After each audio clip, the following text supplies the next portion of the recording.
Alright, bros. Let's see what we can get into here.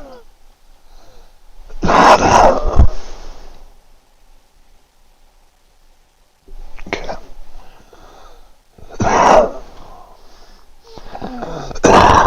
We're about on Las Vegas, doctor. We get this, we'll get the ship. Wait a minute. Daggone it. I heard it open.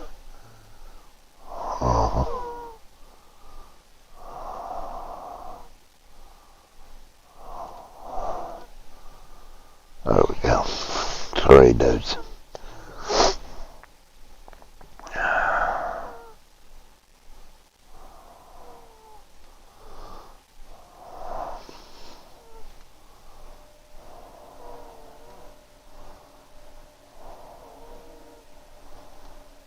Hello? There we go. Now we got it going on. Let's see here, dudes.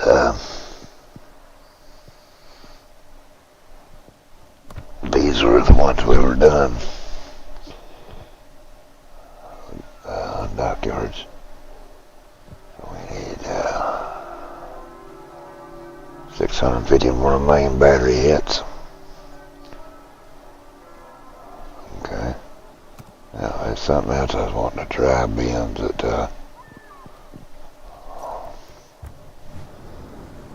yeah.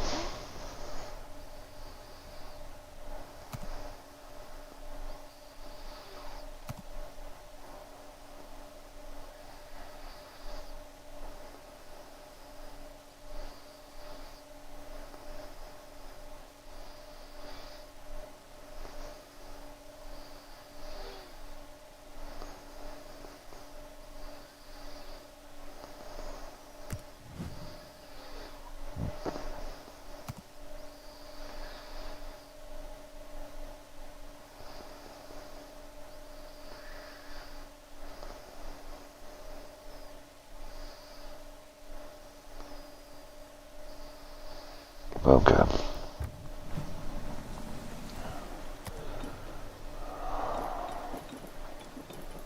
Operations. We'll try to use this cruiser anyway.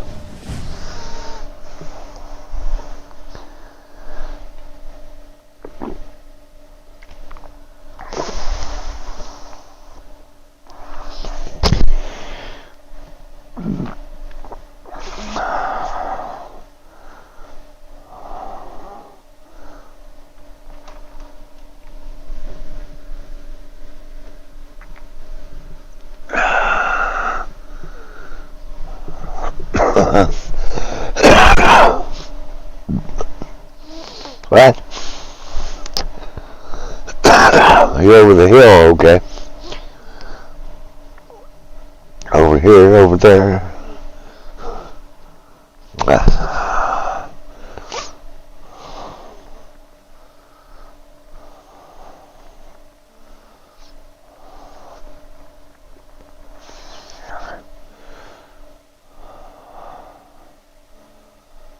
Alright.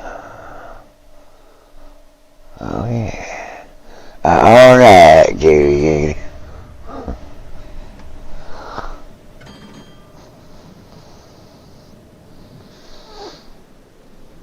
We need some kills with these cruisers, man. Main battery hits anyway.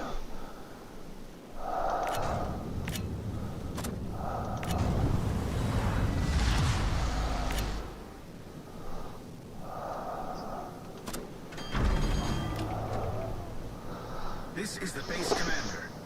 We expect the arrival of transport and attack squadrons. Strike aircraft will ensure support during the embarkation and evacuation on transport aircraft. Warship commanders, clear the most direct route for the aircraft in the specified sectors. Awaiting instructions.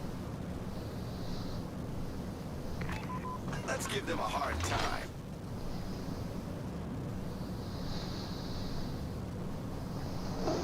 Thank you. Jockey in here for some possession. Acknowledged.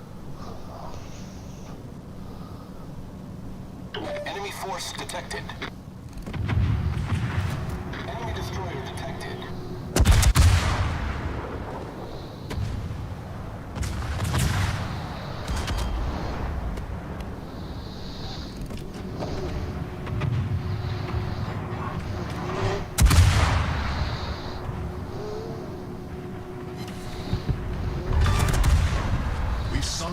enemy destroyer.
Still running 4 out for us.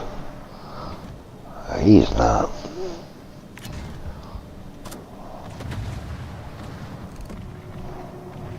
We got her. Enemy cruiser detected.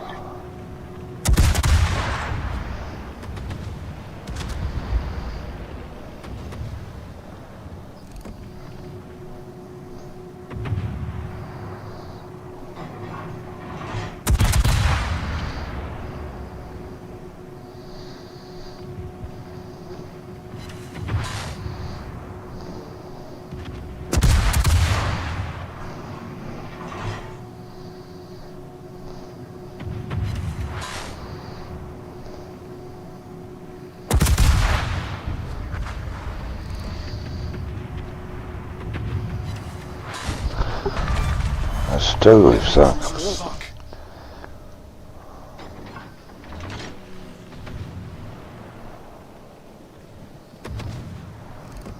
Enemy battleship sighted.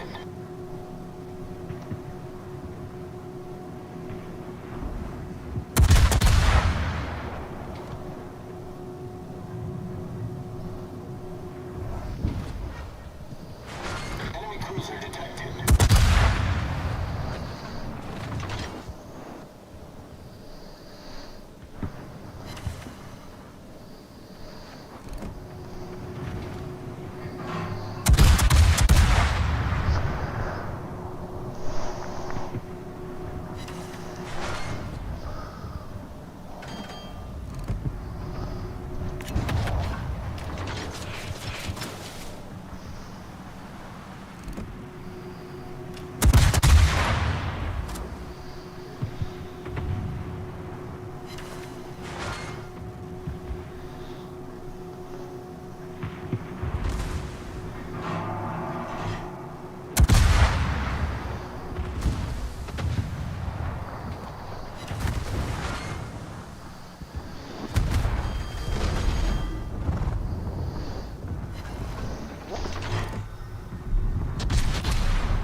Autopilot mode enabled.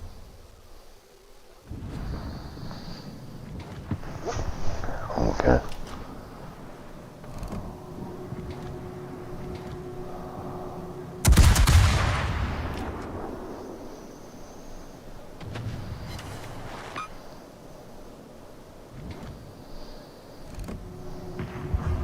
Enemy battleship sighted.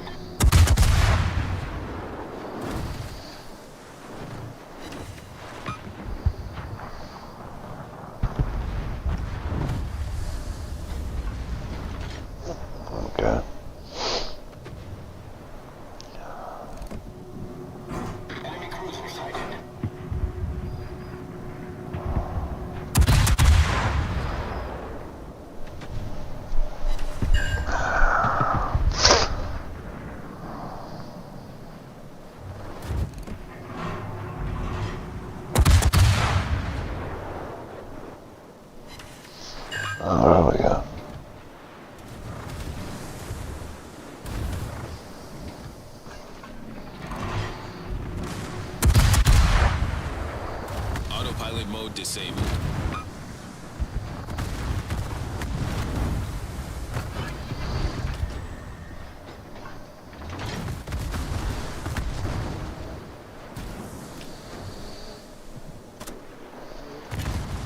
The ship is on fire.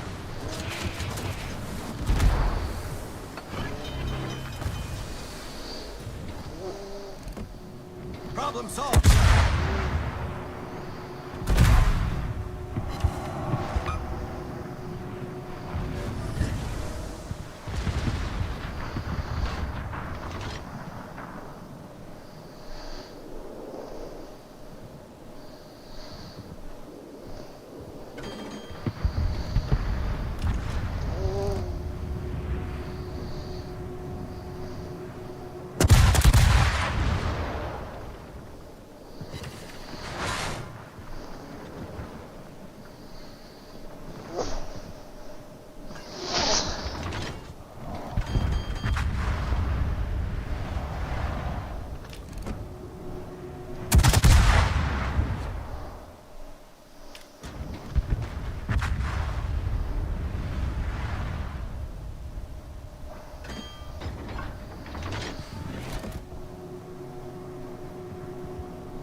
I got hung, didn't I?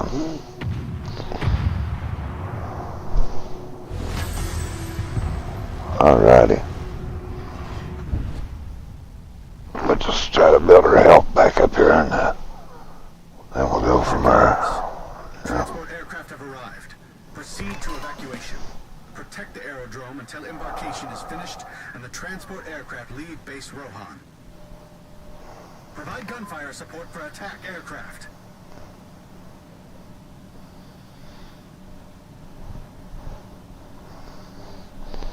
Alrighty, bros. We got that.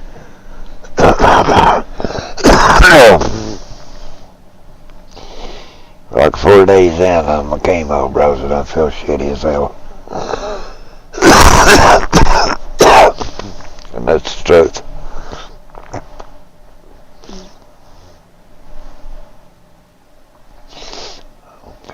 An enemy aircraft carrier was spotted in the combat area. Destroy her. I'm scared I'll get sunk. I mean, we could YOLO it, but kind of scared of sinking me vessel. It's right there, right down in there.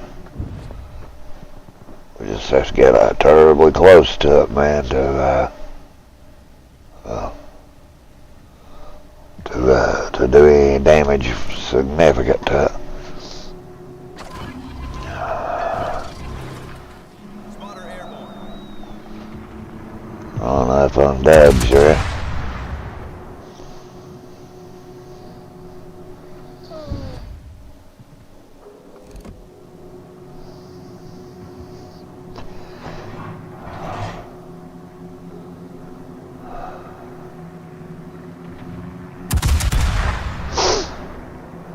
Maybe.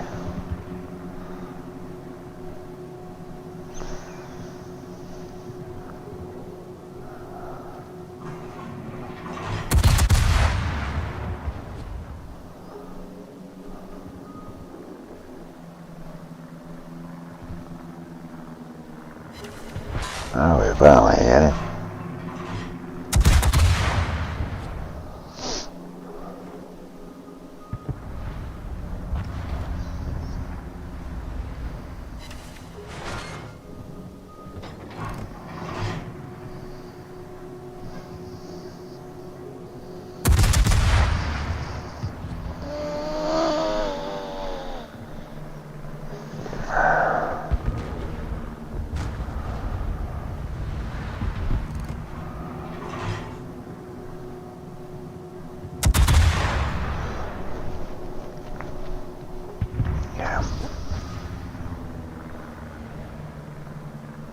Attention. We intercepted enemy communications. A group of enemy destroyers have been sent to disrupt our repair base. Do not allow them to capture the repair base. Spotter returning to ship. There's that damn aircraft carrier. And her spotter just come back as well. Well, we're gonna have to go for him. At least in close enough proximity of him, we can hit him. Well, not yet, those are way up.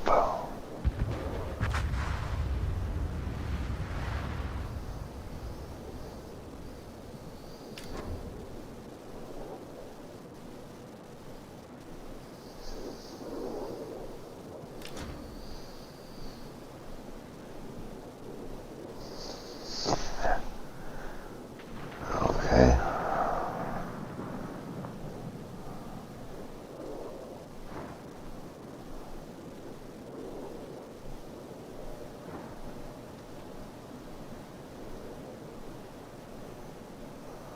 Where the damn hell is it?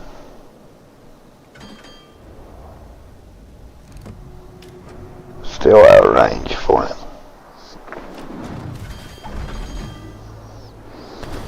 We're literally going to have to get right up on him to hit him.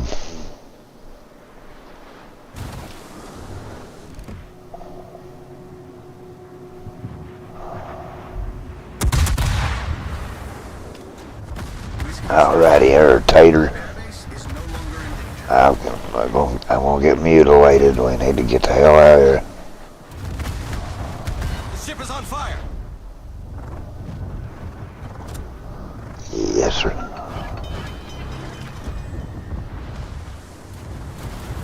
Problem solved, sir.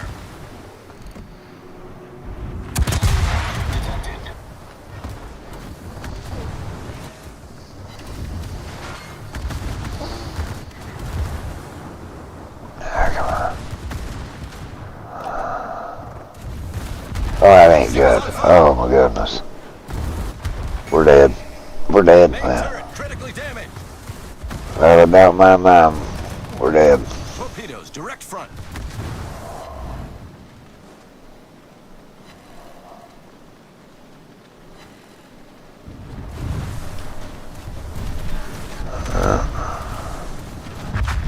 Yep. Yep, yep. Battle ends in 5 minutes. Damn. Yeah, I need to take my damn medicine anyway, bro, so.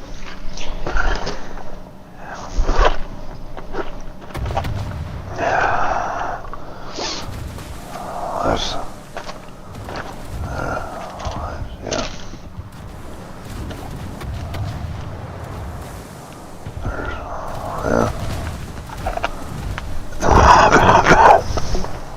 See, it's, yeah.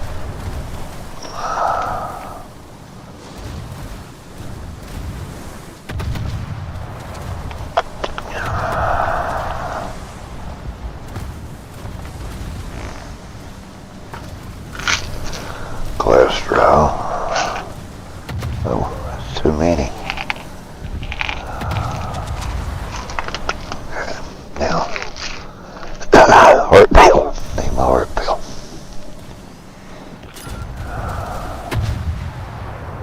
Good show. Yeah, jolly good show, bro.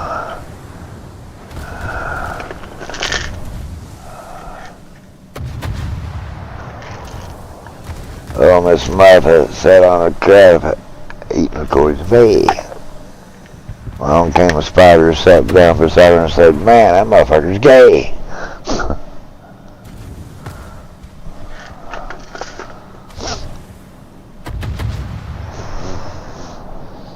Every fucking night's the same thing. Except for nights I forget. Do that quite often.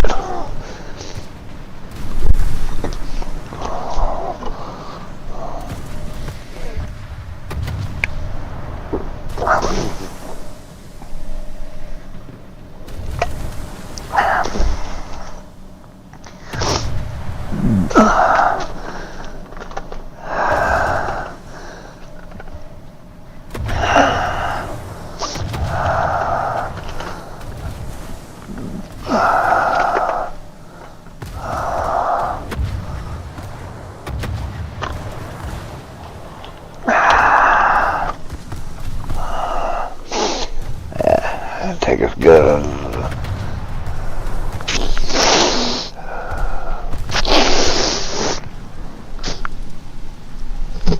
Oh Lord, help me, Jesus.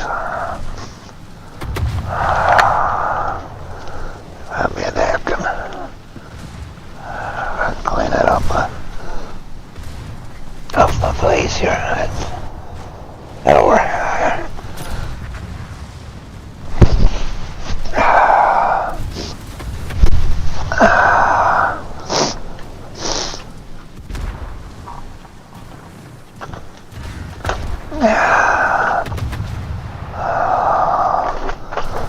Okay, here we go. Now, damn.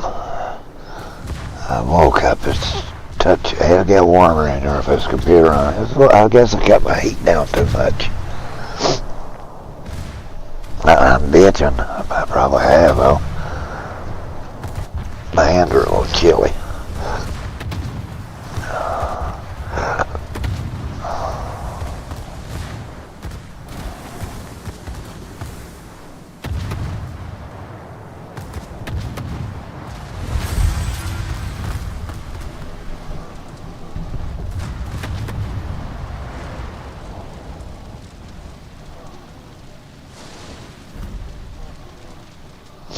Well, we won.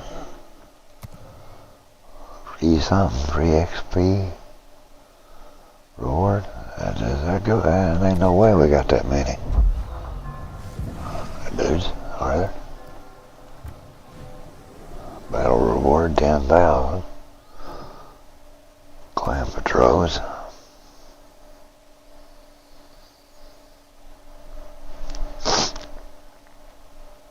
Now if I keep going,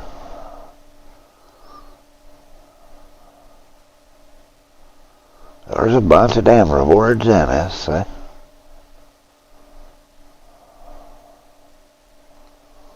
mean, I already bet a still was better than none. Okay.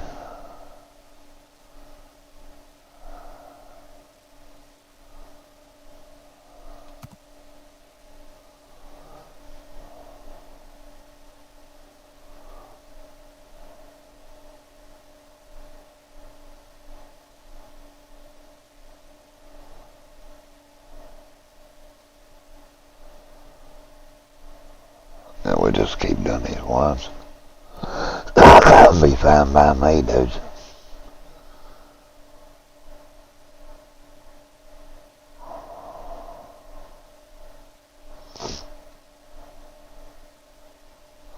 Alright, bros.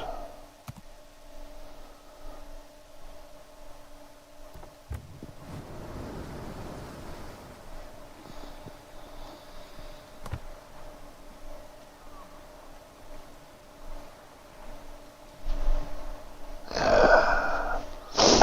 256, or is that 66? 650.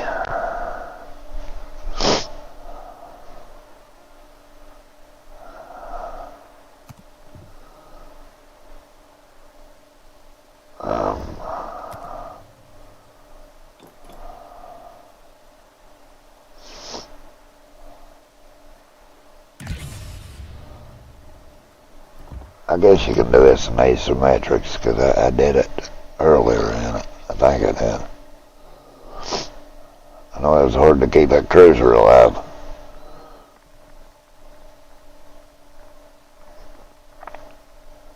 Very hard to keep it alive. You know. I'll be the first to say it was pretty damn tough. I paid like 2 or 3 of them before I finally started winning, and that was with the Palmer. And so I ain't really got no bragging rights, you know what I mean? And I should have damn, oh yeah, I do. So I should have a damn cigarette lighter, and I'm here.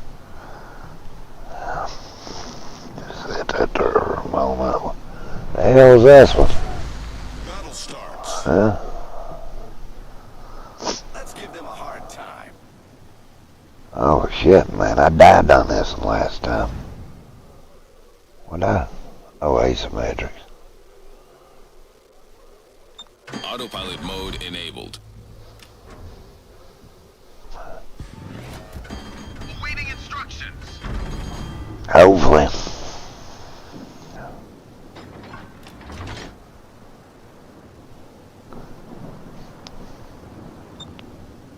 Enemy force detected. Really?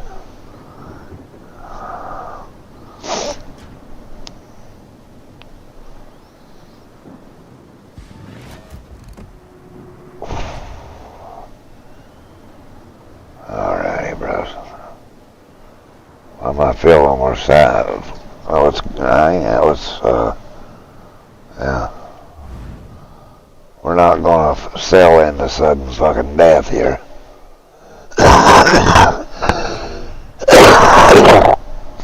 Maybe if we can help it. We're not.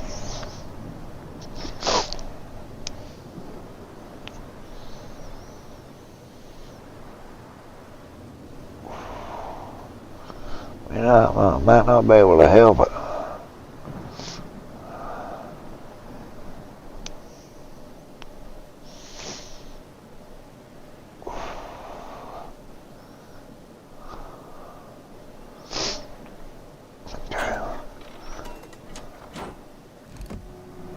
Nope.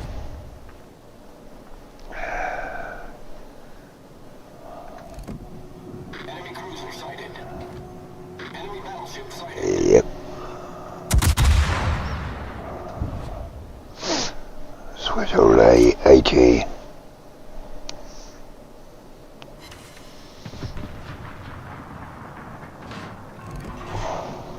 Really, bruh? Oh, let me guess, you're going to torch us now, huh? Yep. The ship is on fire. Target penetrated. Autopilot mode disabled. That's what she said. The ship is on fire. Already again. My God. That's going to sink us. Firm believer in it. Enemy cruiser detected. Something fucking behind us, man. Torpedoes direct front. Oh. Holy sheep shut Batman. Spotter airborne. Sock it to me, sock it to me, sock it to me, sock it to me. Oh shit, he just torpedoed me again. Oh my lord, we're hit this time. All stations. Yep. Yep.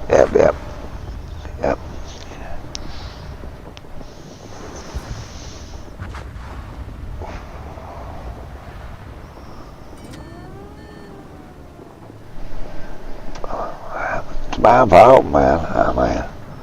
I know better than to play these with this anyway. My dudes, it's agreed. I mean, I know damn good and well this captain ain't high enough to be playing. Them's rough, man. They are really rough to play. I mean, honestly, never you doubt that those are not rough to play, because they are. Because you'll be doing good 1 second, and they'll cathedral you with them big cannons. We'll try it again. I mean, we can always switch over to, like, I need to get the rest of these carrier kills, or cruiser kills, so I can advance on to my next stage of my battle pass. They're not my battle pass, but the dockyards, that is.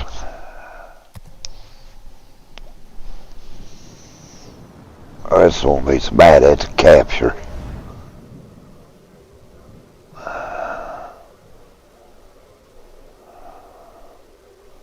You nitpickers got a plan there.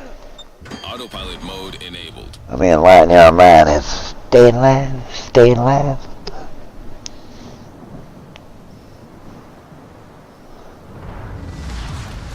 Action stations. I've never survived this with a cruiser. In all honesty. Seriously.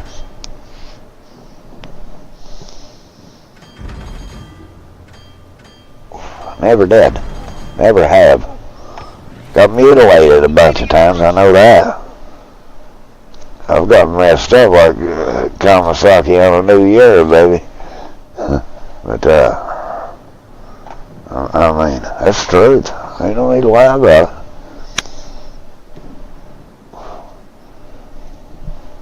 it. These asymmetrics, that's why I like them. They're hard to play. I mean, now, honestly, they're hard to play. I know these nitpicking son of a guns wasn't going to do nothing. Enemy force detected. No one has enough sense to gather up. Enemy cruiser detected. And if you don't gather up, everybody's a single target. And then they'll gang up on you and mutilate you. I've had 2 salvos hit me and knock me deader in hell before in these cruisers. They don't take a lick. Hit and run, maybe, and then you can't get away.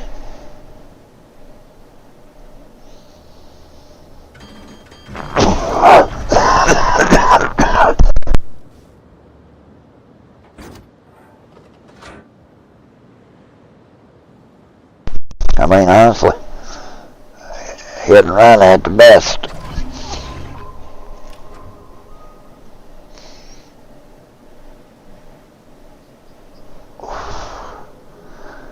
Lordy help me. Went to bed earlier and I woke up and thought it was 11 o'clock in the day. It's 11 o'clock at night. That goes to show you that chemo's starting to do its toe on me. Do not lie about it. I'm sick.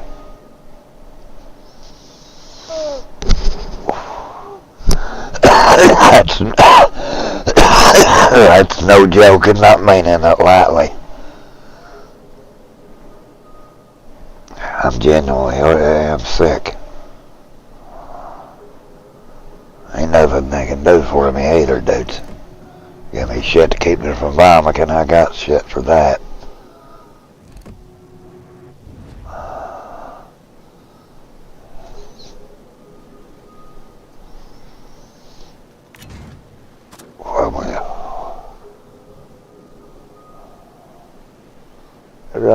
Another capture that I ain't going to just set forth and friggin' die.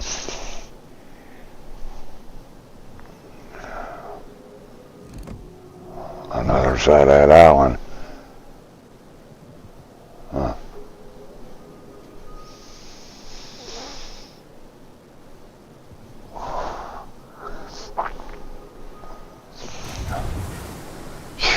Help me, Lord. Okay.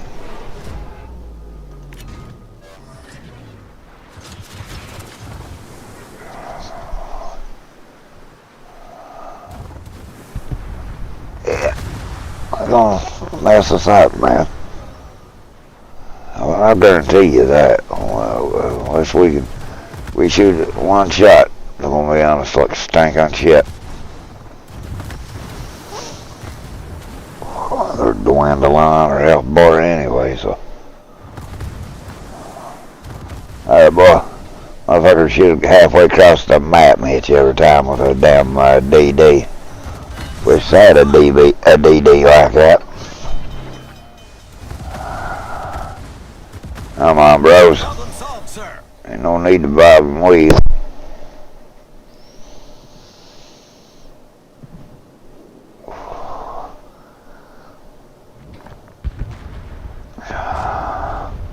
Damn, it's some torpedoes coming through there. Okay. Torpedoes, dead ahead.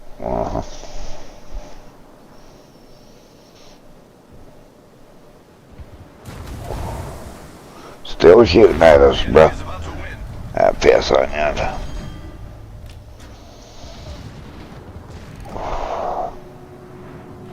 We ain't got a shot yet and done got 3/4 of our health knocked off of us.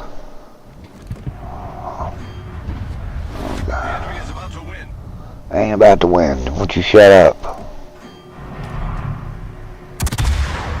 That's not encouragement, or motherfucker. Disabled. Just kick that ass around her and get her till we can get 4 shots on him here behind me.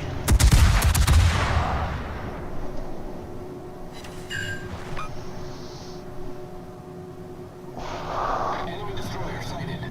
Oh.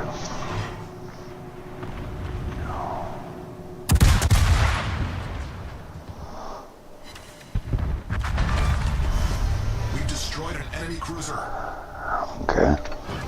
We deserve a health bar there on that one. Waha. Okay. Well, if you were to go here, I guess down the canyon there. Maybe we can.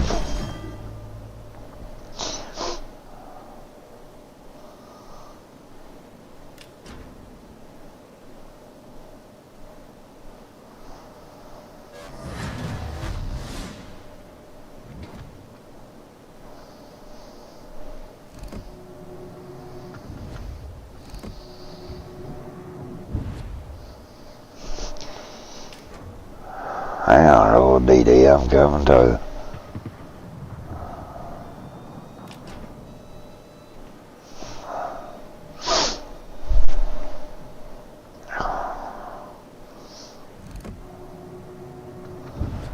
Hugging that little mountain right there. Man, would you shut up, bro? Negative, Manny. We heard you, Karen, the first time.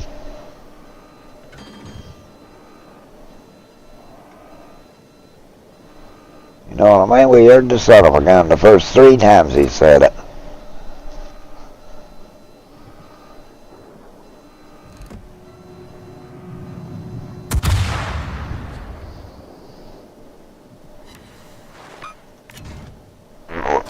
Nope.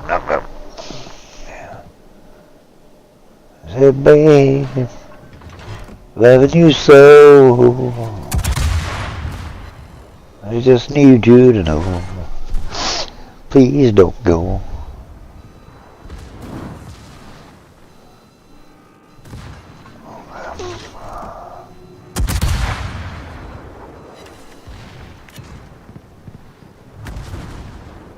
I'm on that one.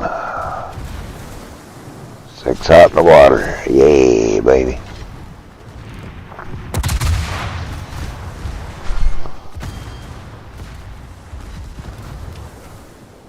Boom, chakalaka.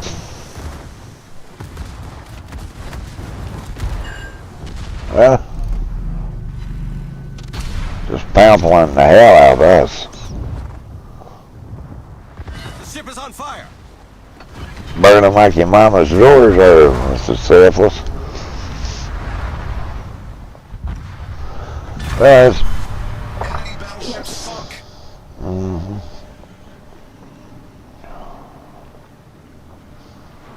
it's harder than hell to death. These cruisers, you can't fight them off. And these idiots won't stay together. Yeah, I said idiots. Homos.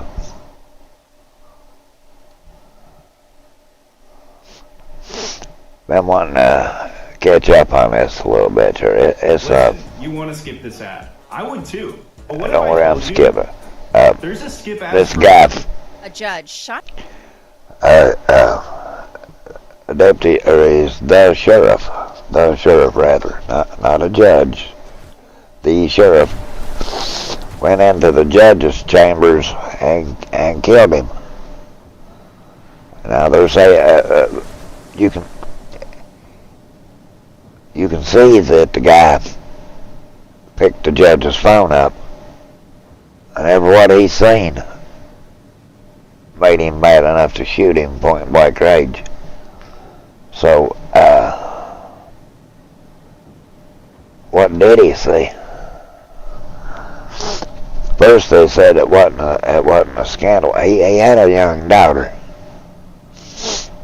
And I'm thinking the judge was probably doing bad things with that daughter, and he's got caught up in it. But that's the gist of it. So we'll listen to it. Shot to death in his chambers by his good friend, the now former sheriff. Now, new details are coming to light about what could have been going on in the background involving the judge and sex in his chambers. Welcome to Crime Fix. I'm Anjanette Levy. It's been nearly 3 months since Judge Kevin Mullins was shot to death in his chambers in Letcher County, Kentucky. And now, recordings that have surfaced that include allegations about sex in the courthouse are giving us some new insight into what may have been going on in Letcher County. The shooting of Judge Mullins shocked anyone who heard about it. You just don't hear about something like this happening, and if you do, the shooter certainly isn't the county sheriff. But Kentucky State Police say that's exactly what happened back on September 19th.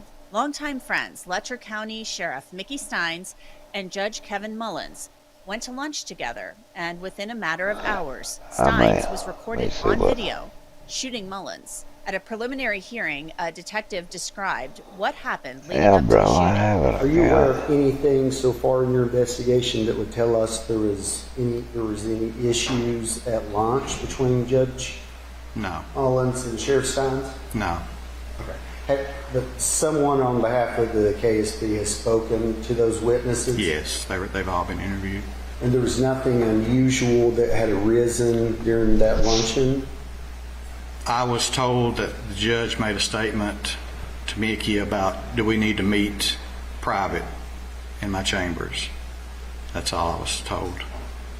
Do you know the context of I do what not. the conversation was before that they would need to discuss in chambers? I do not. And have you had an opportunity to review the video I have. of the prior incident? I have. And can you describe for us what happened immediately prior to the clip that we saw?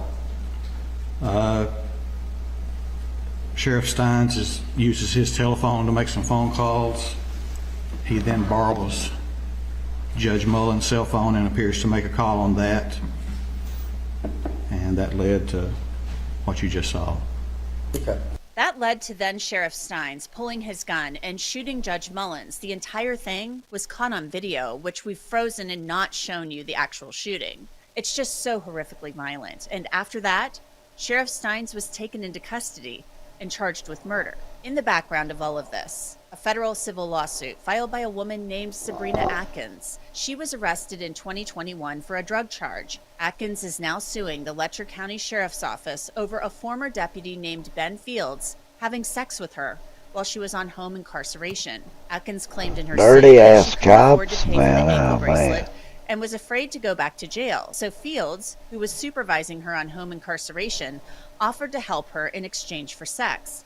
Atkins said she and Fields had sex in Judge Mullins' chambers 6 times. Fields eventually was charged criminally and served 6 months in jail.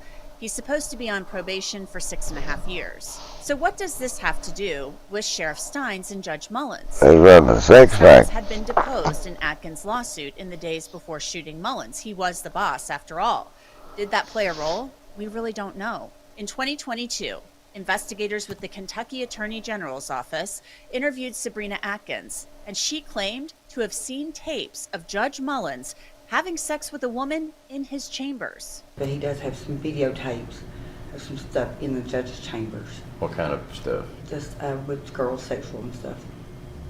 What describe? Have you seen the videos? I've seen one partly, and just him having sex with girls for the bail to get out of jail. Who was having sex? Ben and just some higher ups up there. Who? The judge and. You saw the video. Yeah. What did you see on the video? I mean, you. I mean, I've seen Judge Mullins having sex with a girl. Who was the girl? I don't know, because I don't know a lot of people from over Where was it at? in his office, in the judge's chambers. Is that the same place that you were meeting Ben? Is that how you know it was a judge in chambers? And this was Judge who? Mullins. But you don't know who the girl was? We obtained that audio in a records request from the Attorney General's office. Pretty damn much shit, ain't it, bros, on that? But you saw the judge. Right. Do you know for sure that was the judge? Yes. I mean, how do you know that's the judge? His face plastered all over the courthouse. You know who the judge Sabrina is. Atkins talked in the interview I about mean- why she filed the lawsuit. Like I said, my only go It's them drug charges are worried about her, that they think they can't sell her as a credible I'm going to tell you witness. about Upside. It's a free app that gets you cash back on things like gas and restaurants. This is I real cash mean, back. It's money true, that appears in true, your man. Upside They app. don't, You can transfer straight into they don't your like bank account. anybody's Use Upside drug when charges, you don't anything feel like it. that, because at the end of the day, the character of the witness Yeah, is paid as usual using a card and is, got cash back. It's so easy.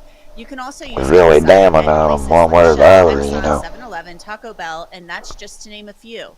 To download Upside and start earning, click the link in the description or know. scan the QR code on your screen and use the promo code CRIMEFIX to get an extra 25 cents back on every gallon on your first tank of gas. That's promo code CRIMEFIX or extra cash back. I want to bring in Hades, Ned that's a big Pillersdorf. deal. He represents Sabrina Atkins in her civil suit against Sherman. Ledger County.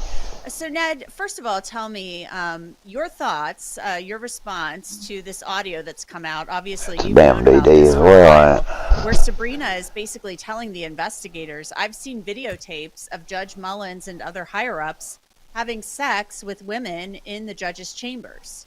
I was present when she told that to the Attorney General investigator. I believe her, but I mean, her being credible is going to be another thing, because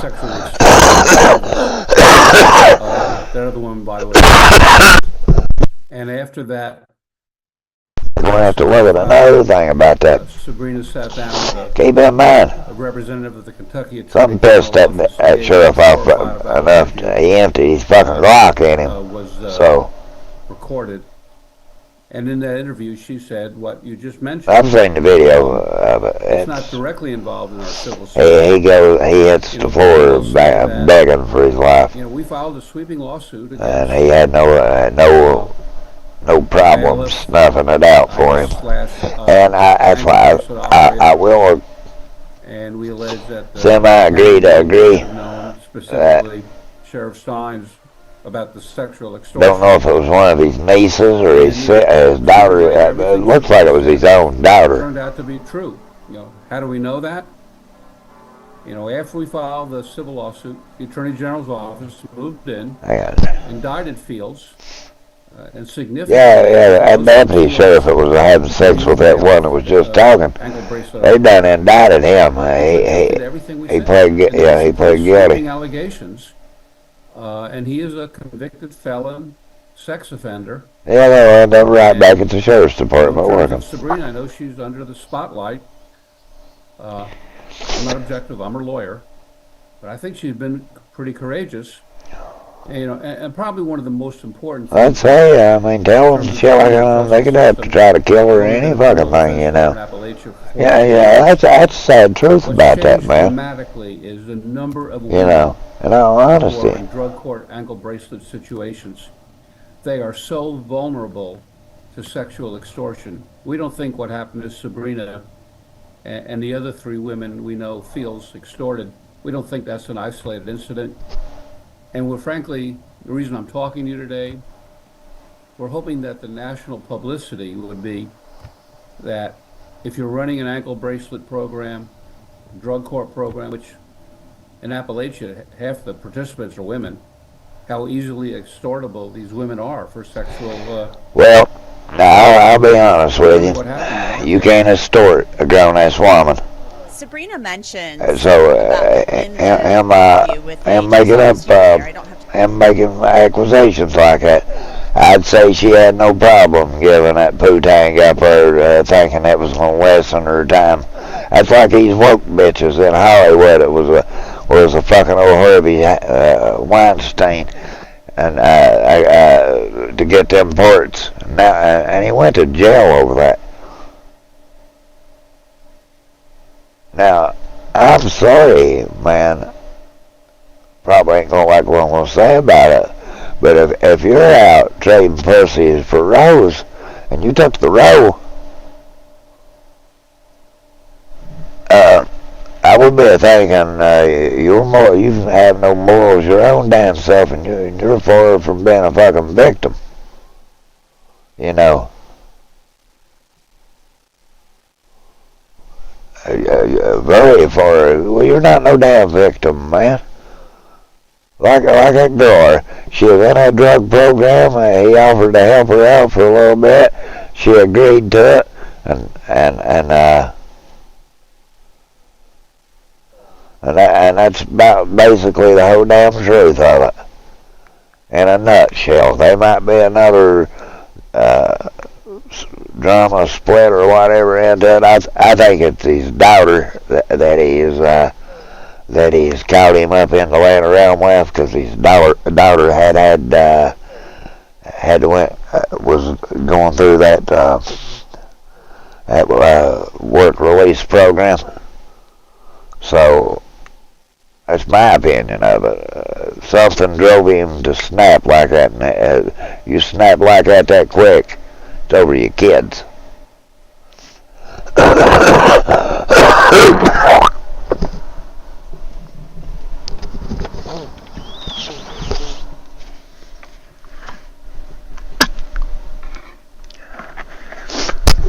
Sorry, bros. That's real congested. So, if I'm going to go to jail for the rest of my fucking life, I'm going to make it worthwhile, you know.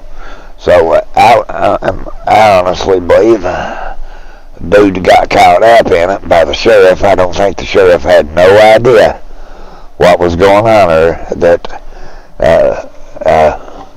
because the deputy sheriff that was involved in it, he was appointed over that guy's courtroom, because they always have a deputy sheriff in their courtroom. And I don't know, man. I mean, we'll keep listening, but I don't know, in all honesty. To tell you what she said, but she says clearly that Judge Mullins was having sex with girls, and she could have just said women, we don't know, but she saw what she saw on the videotapes. Has any investigation been done, to your knowledge, by the AG's office into Judge Mullins? She said other higher-ups, too. So was there ever any type of further investigation, into what was going on in that courthouse? I obviously don't know. I don't think they would confide in me. What I do know is, since then, unbelievably, the sheriff shot the judge. And I do know the lawyer for the sheriff, is a very competent lawyer, basically said our lawsuit was, I forgot his exact words, were front and center of their defense. They're investigating it. That's what he told me. They're going to look into it. I figure it is. He made some comment. In all honesty. The arraignment. This is the criminal defense lawyer, Mr. Bartley. He's going to try to get him off on a crime of passion. Lawsuit, the allegations, and he basically said yes. And I know right after that, my phone was ringing. I would think something of that nature. From day one, I mean, we took the sheriff's deposition in the room I'm sitting in on a Monday. 3 days later, we know we shot and killed the judge. Were those events related? I don't know. As a result of that, what investigations are going on, not going on? Well, There was a video camera in the room. There just wasn't any audio, so that's pretty well self-explanatory who shot him. There has been interest in making and he's never cried wolf or foul or nothing, but he didn't shoot him. And exposing how vulnerable these women are. What role Judge Mullins didn't have, we don't know. That's what I'm thinking. During the interview, there was a judge in my county I used to live in, Mingo County. That she saw a video, and another woman apparently he was laying around with his court reporter. And she was married to a good friend of mine. Worked with him every day. And we don't have the that's something bitch tried to take a head out on him and everything, man. That's no shit, but I shit you not. He tried to take a head out on him, man. Told me 2 years ago. No. Now. What happened? Let's go back to the deposition, Sheriff. Not bad enough. He's cockling him. I mean, was there anything? He wants to kill him the better. Was it really contentious? I mean, because he was being sued as part of his suit for not properly supervising and training Ben Fields. It was an unusual deposition. I even got slap on the wrist there over that. Be about all that'd be. At best, a slap on the wrist, you know. Let's be honest, they don't hold them too accountable to shit, you know what I'm saying? When signs appeared the first time in court. Like, they just don't, man. Asked him perfunctory questions. Oh, fucker, knocked my torpedoes out. Yeah. It was oh, my Lord, man. He had an odd demeanor. The deposition was tense. I mean, this was not a good subject. Well, I'd say not there, bro. Sweeping. We have really said, and I've used the word brothel, that they turned that courthouse into something like a brothel. I mean, Sabrina's allegations are more than just... Selling pussy. Selling the inmates. I guarantee you that's what it is. If I say there probably are a lot more to this. All of this is when Sabrina was interviewed by the Attorney General. But I mean, all fairness, dudes, Fields got indicted. 6 months, they said, wasn't about 6 months in, and or if that much, I don't even think it's that much. By having sex with this elderly gentleman, and she did it. That's what I'm saying. Which goes to the point we've been trying to make is how vulnerable these women are. That's not vulnerability, that's extortion, bro. We've seen now, I've told her of them trying to make a woman off as a victim when she's truly the instigator. To a criminal court today in Appalachia. Most of the criminal defendants are women, drug charges. I think I've got maybe 14 or 15. Son of a bitch. And they are so subject to what happened to Sabrina. Now look, dudes. Your life is your life. You're going to do whatever you're going to do. You choose that path. Your situation, if it's that bad, you'll get out of it. She violated an ankle bracelet condition, or she violated a drug court condition. They're back in jail. And they know. Well, they know that when they start giving that brother out there is going to have to keep doing it, you know. So, in a way, what happens... You take a pervert like it, they have to get their jollies off, man. In that... God forbid that he's did this with children. I figure teenage girls anyway. That's some sick shit. And she felt compelled. Truly, that's some sick shit. Back in jail. You mentioned earlier something about her possibly having sex with an elderly gentleman. You know, that was something that was brought up. Who is that elderly gentleman? I don't want to say his name. That's her attorney. I mean, he doesn't seem elderly. It was not Judge Mullins. It's in the lawsuit we filed, and it's something Fields frankly acknowledged during his eventual guilty plea. And by the way, it was a guilty plea. Yes, this was he admitted to it fully. Yes. I spoke to the Attorney General who prosecuted the case, Barbara Whaley, who's been a prosecutor here in Kentucky for 40 years. And I asked her, what was Mullins' defense? Take that back, I misspoke. What was Fields' defense? And she flat out said, Ned, he had no defense. Pled guilty, he confessed. And, yeah, he did. And he was the bailiff, well-known, well-liked figure in Letcher County. And as best I can tell, he's well respected, and these were shocking allegations. I bet scared to have sex with them crackhead The inmates. Attorney General's office, I don't know if I they mean, contacted honestly, them. wouldn't I you? think they contacted us after we filed a lawsuit. I could be Think wrong. about it. When we showed them the text messages, They fooling around with everybody they can to get drugs. So something sexual was clearly going on, and it obviously can't be. and they're man like a judge. They're storing them for the pussy.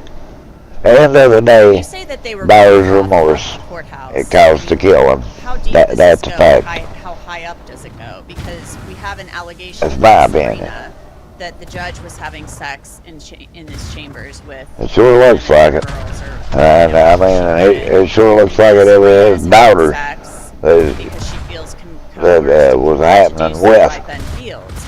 So was everybody? I mean, Yeah, were that's a lot of French. That one judges or French. other That's, judges yeah, in the that's courthouse French. having sex The with Cuba begun. ladies in exchange for preferential Oh yeah, treatment in their that's court she. cases? I mean, I tell you, man, how widespread I've was been following and this case ever these since guys it begun, and ready to blow the whistle on it. they won't come out and say that. We don't know. What we do know is no doubt Got that Fields acknowledged sex with 3 women. One of the women is not in our lawsuit. The other woman has since died. So that's 3. That's awful convenient. Sabrina's statement and feels guilty plea that he pimped her out. So we're up to 4. And then we have. So that was on the brothel. She does not have the videotape. That she saw a videotape of Mullins That's hearsay. inappropriately. That's about as far as I can say. Is that equivalent to them running a brothel out of the courthouse? Well, they were having sex at least twice in the judge's chambers. And according to Sabrina, the pimping was to basically to satisfy the bailiff, who apparently had a lot of influence in that courthouse. After the lawsuit was a sweeping lawsuit, but I'm satisfied 2 years later that everything Sabrina has said. 2 years later, it said there'd been a killing over it. Review the Fields guilty plea, a felony guilty plea. Yeah, you can't put him into double jeopardy, there, bro. Well, it's proceeding. It was put on hold because of these. He was tried for them crimes, there, man. You can't, they can't do that. That was the deal about Trump. And in In all honesty, like denied liability during the deposition. Said he didn't know. everything that they tried to get him for, It's a civil that's lawsuit. true. We may do well. Done went out of statute of limitations. Well, we will keep an eye So on it, legally, and should have never brought him up on charges. All of this converges within the murder case. Let alone almost $1 billion they got of his. Hellersdorf, thank you so much for joining me. Okay, We got That's it for this episode. E.G. Curl, she got 80 million. Back here next time. Then the federal government, they got what was it? Oh shit, man! They got so much. 700,000. It was $1 billion. It was over. It was closer to being $1 billion than not being one. I can tell you that.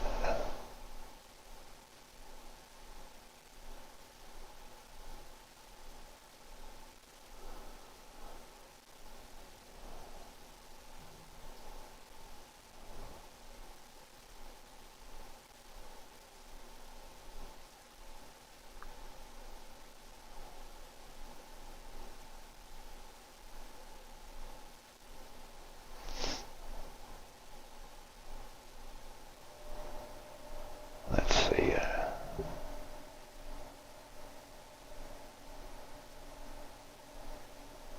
Where is the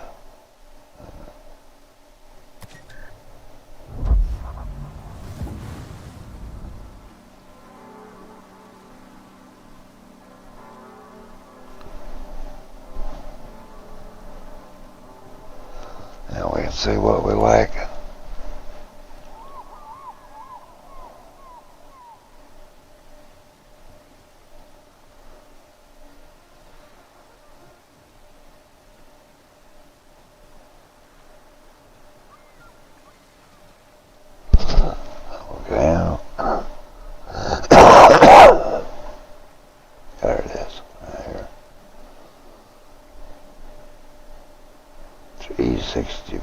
for. Let's see, bro. There gotta be an easier way than this, you know.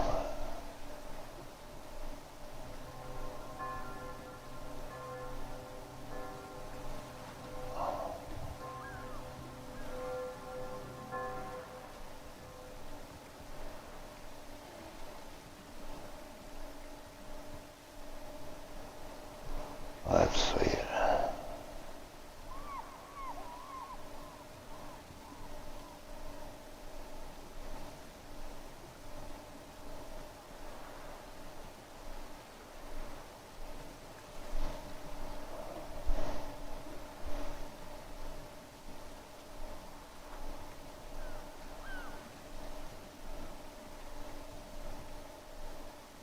I don't know, man. I mean, it is messed up big time.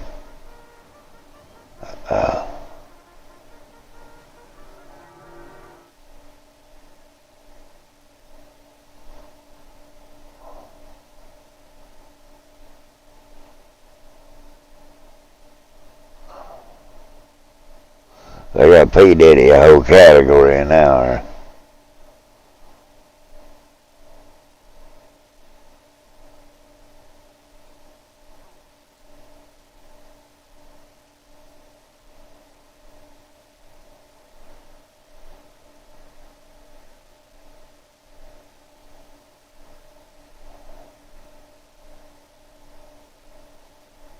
okay.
I wouldn't even know where to start on this one, bro.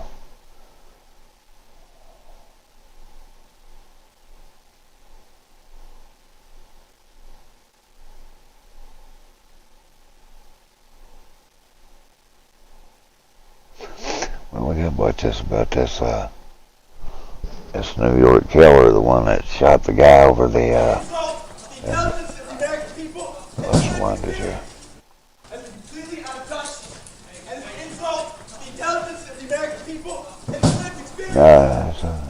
As the investigation into the fatal shooting of United Healthcare CEO Brian Thompson continues, authorities are zeroing in on critical pieces of evidence that they say strongly implicates the suspect, 26-year-old Luigi Mangione.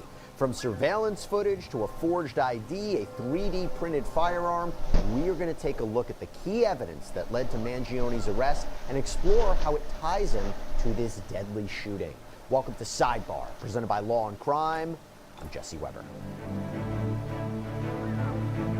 The shocking murder of Brian Thompson, CEO of United Healthcare in Manhattan last Wednesday, just sent ripples through the corporate world, leading authorities on a cross-country manhunt. Thompson was gunned down outside of the Hilton Hotel in New York City, where he was approached from behind by a man who fired multiple shots at him before fleeing the scene. It was just absolutely shocking. And after a brief Japanese gun and then cleared it, man. As Luigi Mangione, a 26-year-old Ivy League graduate from Maryland, totally unexpected. Now, as investigators piece together the evidence linking Mangione to the crime, or allegedly linking him to the crime, There are key details that have been emerging that paint what is a very chilling portrait of the suspect, his motives, the series of events leading up to his arrest.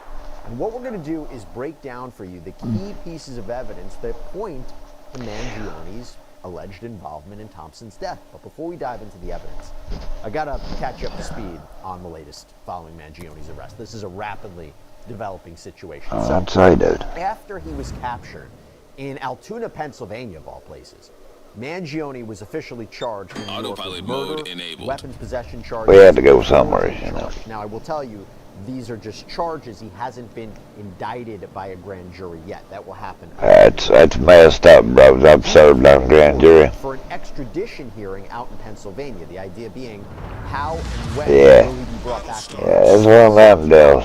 And by the way, he's already facing firearms charges and related charges in Pennsylvania. They're away from. I mean, it really is. It's messed up. They'll go in, they'll show you some evidence, guilty, not guilty, simple as that.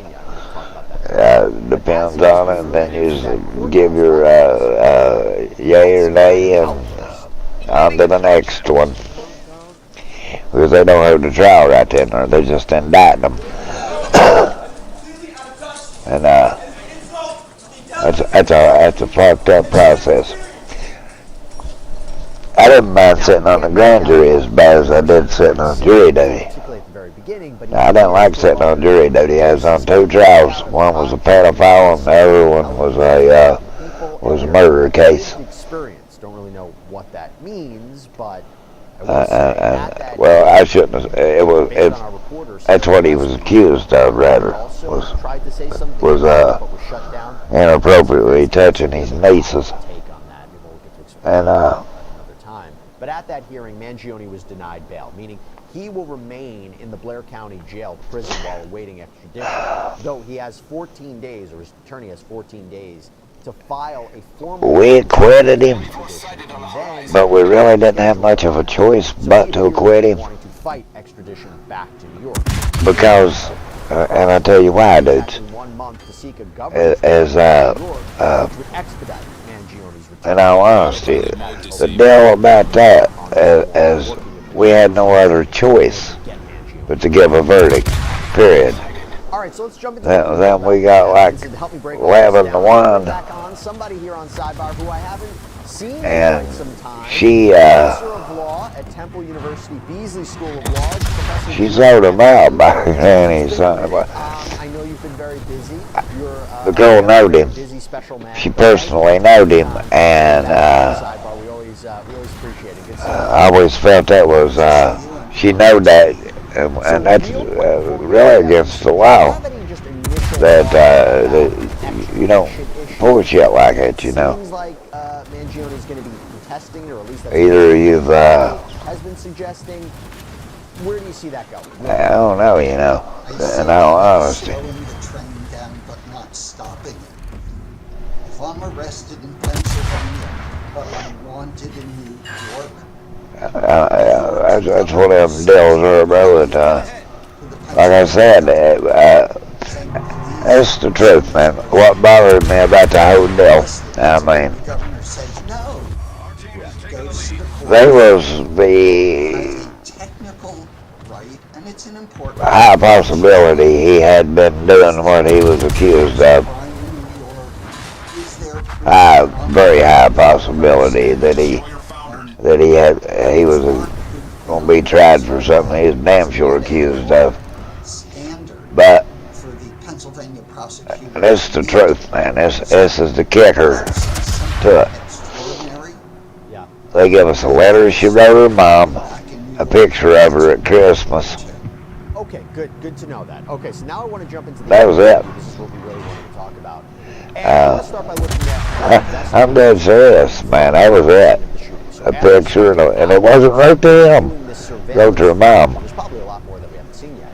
Investigators And their first critical piece of evidence in this case. she wasn't a little kid. She I think she's 16, 17, long in her. She's far from being a little kid. And I mean, really didn't look good for her on that deal, in all honesty, because they moment inside the hospital. I mean, no, honestly, it doesn't look good at all. This was huge. This was critical. This was at the hostel that he apparently checked into. Them old gals, buddy, I would hate to think that they were trying to set him up for money. But in all honesty, it does exactly seem like what it was. It was a money deal. Reports of that. They didn't care to bring that up in court about that either, and that's why I put some credence to it that it had to take place, is because they was needing to borrow money, some kind of shit like that, and look at this visual on the video. then when wait a minute, sure, bro, something and do the math. We'll go back to that. The deal on that was, or about that one there when I served on it. He,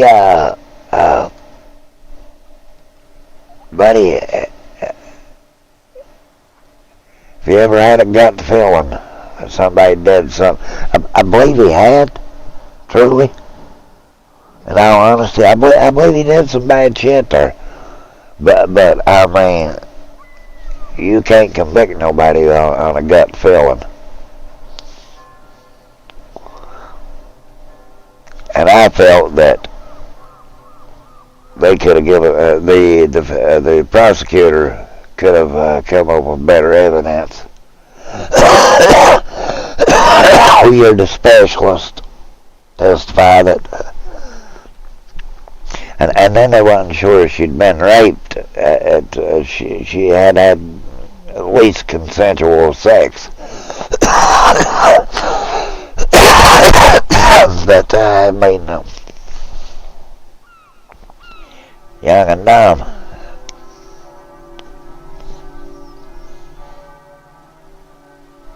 They say he was bad. He was bad about laying on the couch and her getting under the cover with him, stuff like that. Very bad for that shit. That's why, in all honesty, he probably did exactly what, but legally, we couldn't do nothing.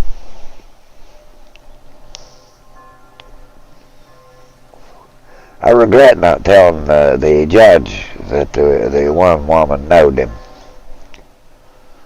We done spent weeks into that trial, man, and it wasn't going anywhere. We get back there deliberating, and they could hear us plumbing the damn courtroom.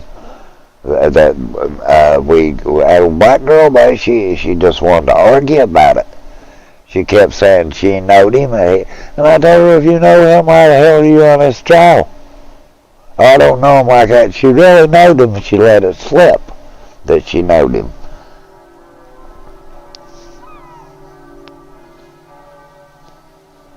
And at the end of the day, when we passed the verdict, it had to be not guilty.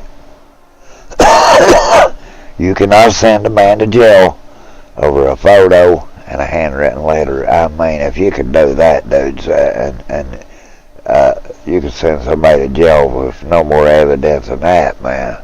I mean, my God, dude. Then it didn't specify him by name or nothing else. Like I said, very messed up. Very, very messed up deal there on that.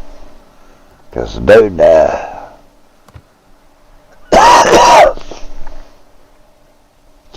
I think dude knowed exactly what he was doing. And I really do, man. I mean, think about it. He took them four-wheel riding on them. He put them in the front. Them grown-ass kids should have been behind him, you know. There's a lot of iffy stuff the guy did that made you really feel he had done exactly what they had accused him of. The one girl, there was 2 or 3 of his family members come in against him on that deal. One of them, she come from, I forget where, it was a long ways. And she ended up, she testified. But if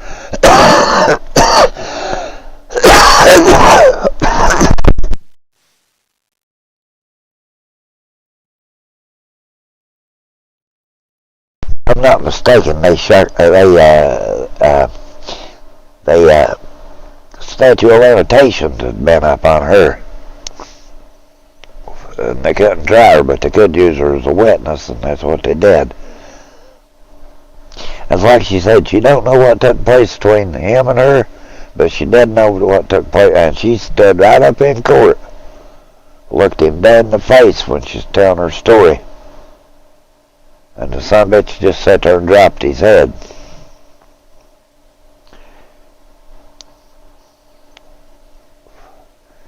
That is the God's honest truth there.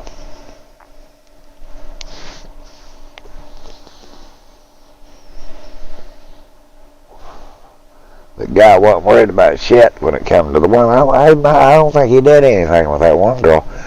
But the one he did, I believe wholeheartedly he did, statute of limitations had run out on him on that one.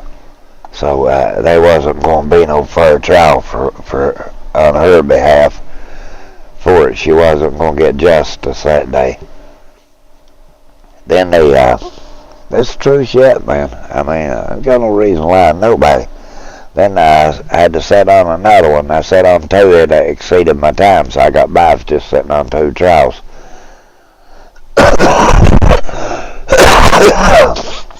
This woman went to a club, seen her old man's pickup, her old man boyfriend. I think it was her boyfriend. Possibly, bro. Yeah, more than likely. And when all was said and done, her man, they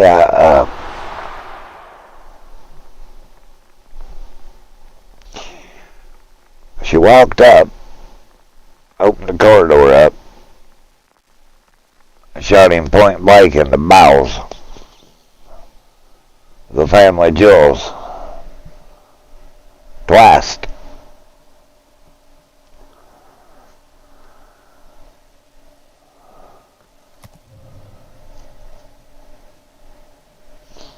Give that bitch 20 years.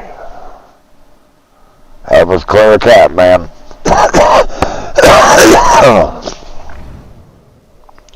Really wasn't no way that they could ever swing her motivation from it. She did it spitefully with malice. And she absolutely shot him right in the nuts, man. And he died too, bro. He died. She wouldn't get him ambulance. He fucking bled to death. He sure did. I told the judge, he better never call me for jury duty again. That was two bad trials I'd sat on. And her people were threatening everybody and all kinds of shit, man.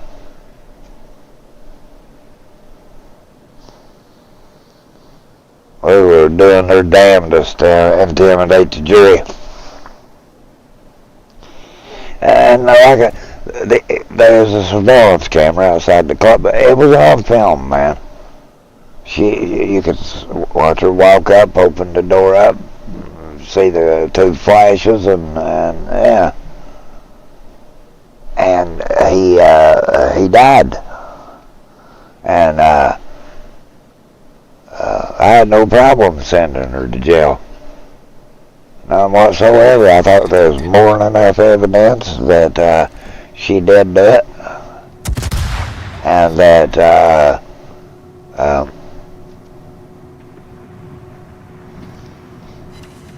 and at the end of the day, there was no dispute about that. She said he'd abused her and shit. And I ain't saying he did or he didn't. I'm saying that's beside the That's Manoon compared to what she did. She took the man's life, you know. I mean, she just did. She absolutely took his life, and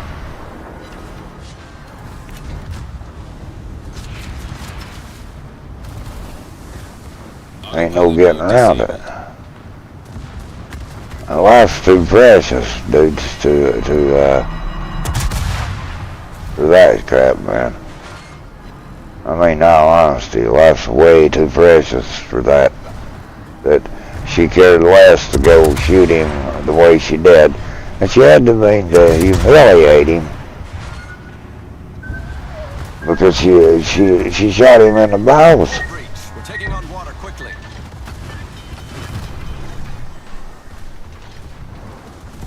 Problem solved, sir. I mean, it's just a shit. I mean, that's just the truth of the matter. Our team is taking the lead. I'm a little guy, yeah. He'll be for a lover scorned, I guess, you know. She was damn sure scorned. Hey there, Kyle, how are you, bud?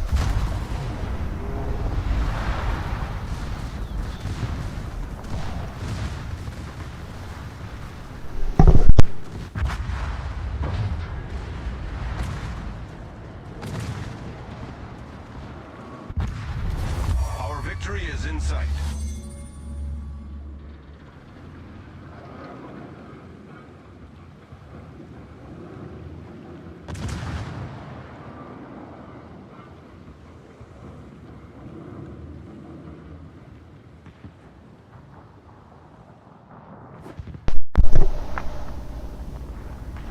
But anyway, that's what happened to that guy, man.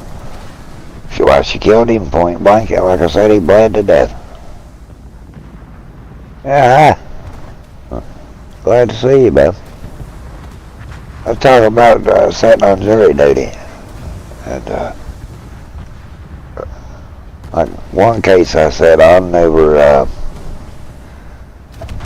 the girls were underage. He was, man, I always regretted the decision on it, because I wasn't 100% sure that he was innocent. From the looks of it, he probably was guilty of a lot, man.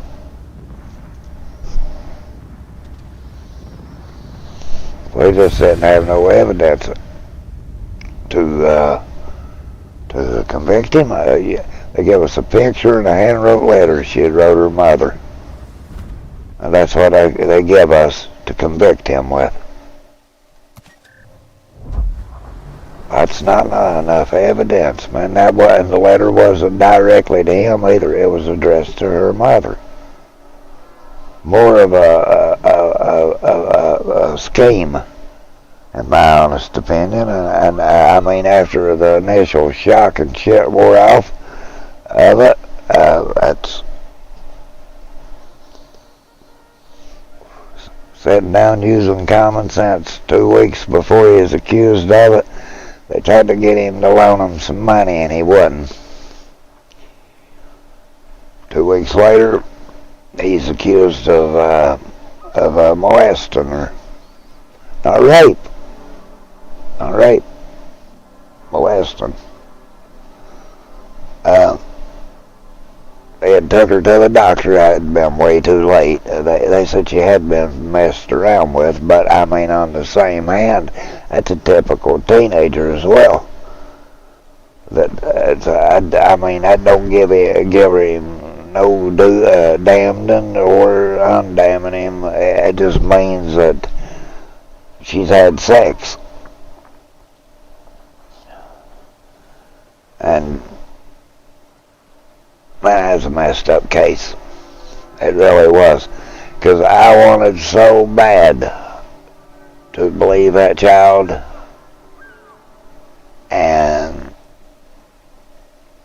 But he just couldn't. I mean, the one where the old girl shot that guy in the nuts. Now, I didn't have a.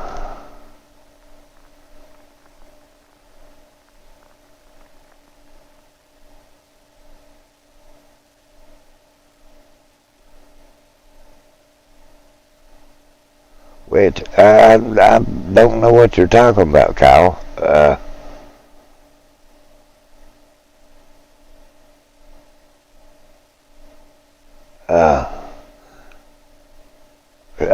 Selena the singer, is that who you're talking about? The one that her manager murdered her?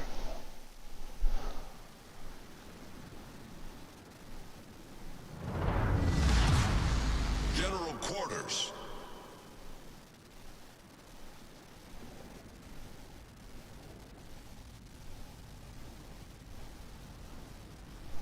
I was saying, don't, oh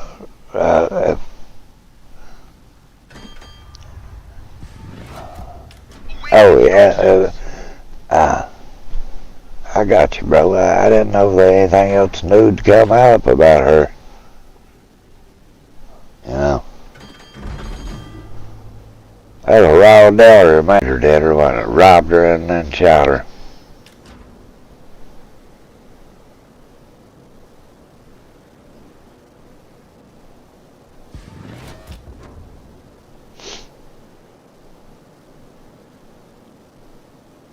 There's a girl who was a YouTuber, can't remember her name right off, one of her fans killed her. What was her name? Chrissy Grimes, I think was her name. And her manager killed, it wasn't her manager, it was a fan. Enemy force detected. Killed her. And, well, heck, I mean, myself, I mean, stuff like that, they need to go to the pen for it, man. That's like that gal I was talking about there shot that one in, and the beefaronies are, why, she needed jail, man. She started it out as a way of humiliating him and made it into a way of killing him. I mean, then told the us, well, she didn't mean to kill him. Yeah, that's no shit, bro. That's what she told us. That she didn't mean to kill him, but she did. I mean, what the hell, man? That old gal, buddy, she, I mean, it was all on film. There wasn't no denying it, you know what I mean? I mean, there's no way she's ever going to deny that shit. That piss. Goddamn, let's see if we can bombard it here.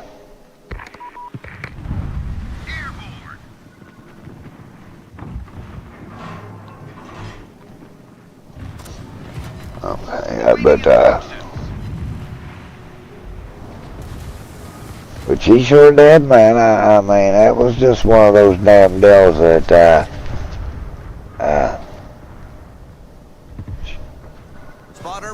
she said he'd been laying around on her, which he probably had, you know. But that wasn't what we were there to try, if he's moral turpitude. We was there to see if she was guilty of murdering him, you know.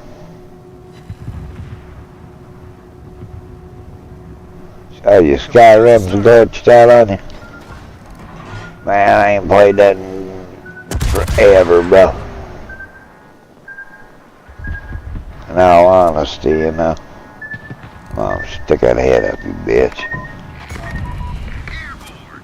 Well, he not. Man, how the hell did he not?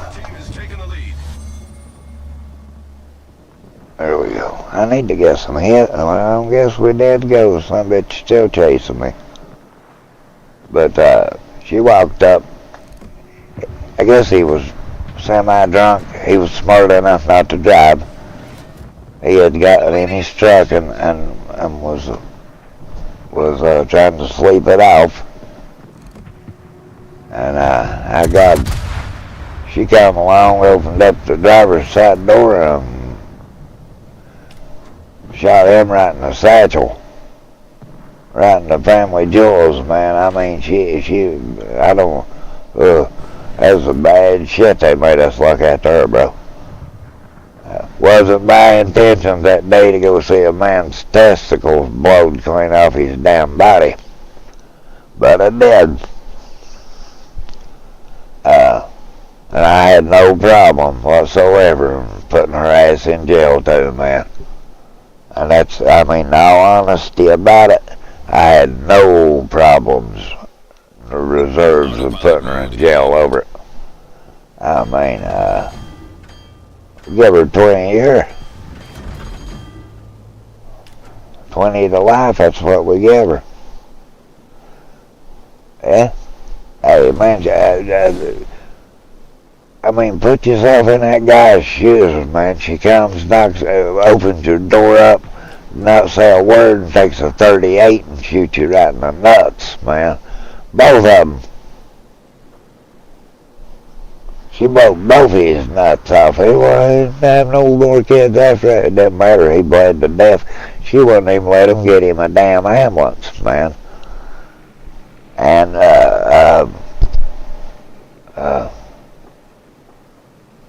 we voted unanimous on that one. There was one old gal kept trying to hold out. And, the only way you could reason with her was to tell her she had boys. I guess she figured that didn't apply to her about the girl. But it's like I told her, lady, you know, what if that was your sons that she shot in the balls wouldn't you want justice for them?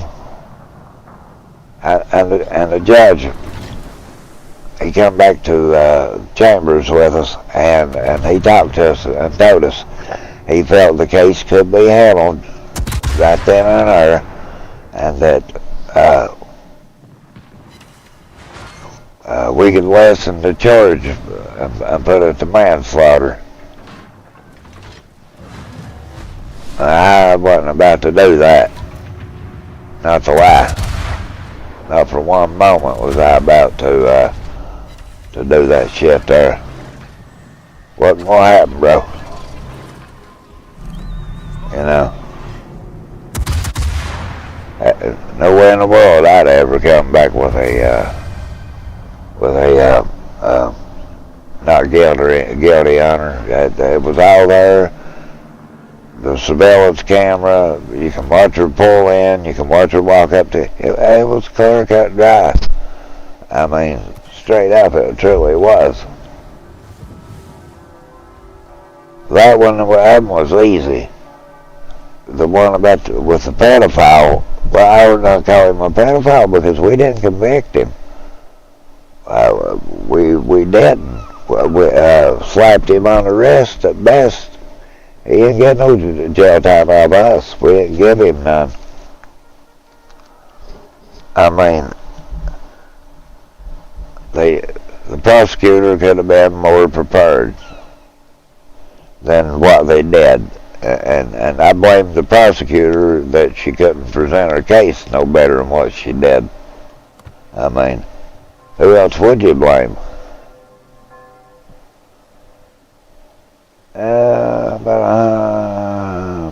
But 80 more or something like that. But yeah, man, I mean, and she did, bro. And what really got me about her, she had no remorse for what she had done. Her only remorse was that she got caught. That's the truth, man. That was her whole remorse. She got caught. Other than that, she tried to swing a big, I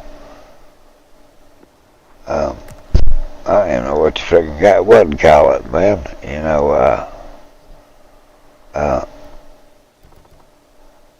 end of the day, I didn't buy into it, man. I mean,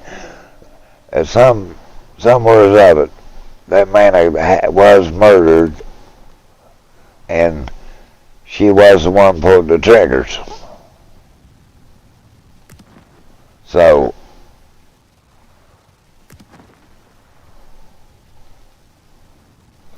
wasn't hard to come up with it.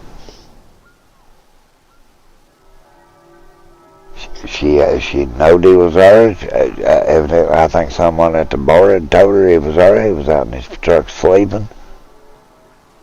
Because she knowed exactly where to go get him and everything. She honestly did, man. And if you can murder someone you supposedly love that easy, I don't want your love. I mean, I felt bad for his mom and dad. They were both there at court. Really felt bad for them because, I mean, here we are. We're supposed to try to bring them somewhat justice we can. But we had this one lady. She was a white woman. She wasn't. She fed tooth and nail about it, and it was simply the premise she was a woman, and she didn't want to do it that way.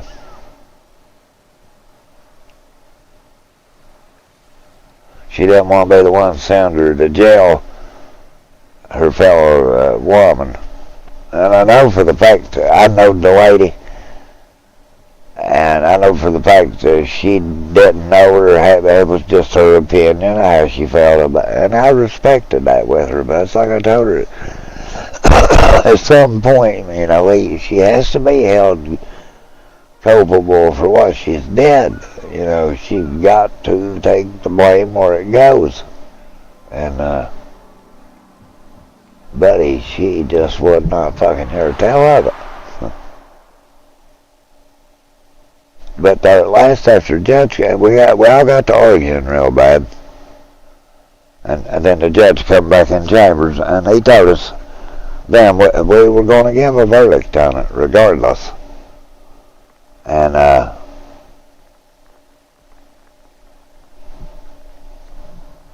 so we sat down for about 6 more hours and debated it out, negotiated, and I wasn't about to give when it come to the sentence. I wanted to at least get 20 years.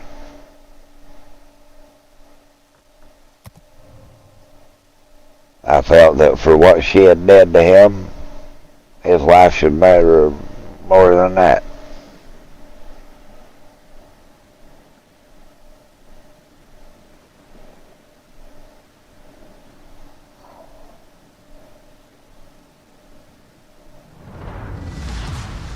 Battle starts.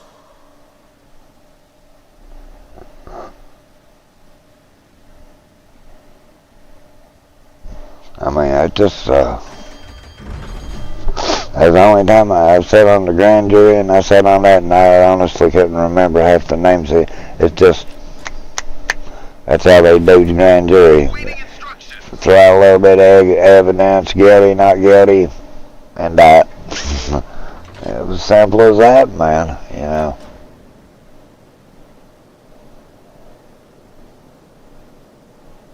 They didn't give a rat's ass to indict them either, I can tell you that. Well, and it paid better.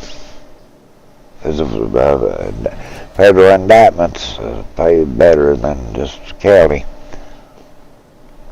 So I made a little bit of money, but I lost more where I was working and couldn't work. But I mean, at the end of the day, I made a little bit of money from doing it, but it wasn't nothing to write home to Mom about, you know. It was, like I said, I think I got about $1,000 for let's see.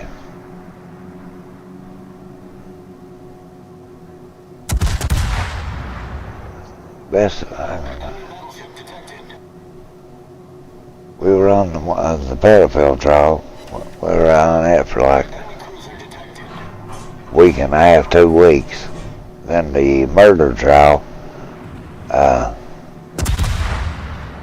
we were on that one quite a while. About 3 weeks we were on that one.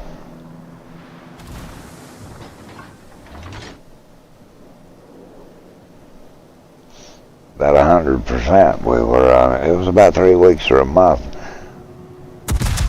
It got so bad they took us and put us in motel rooms to keep where they was threatening the jury and all kinds of shit, man. Her people were.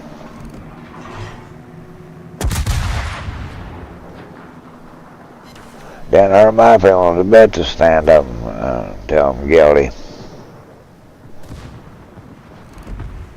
I was young and dumb back then. I didn't give a shit, you know. Didn't want to be there, in all honesty. But I was and knowed I'd have to be, and but yeah. Spotter returning to ship.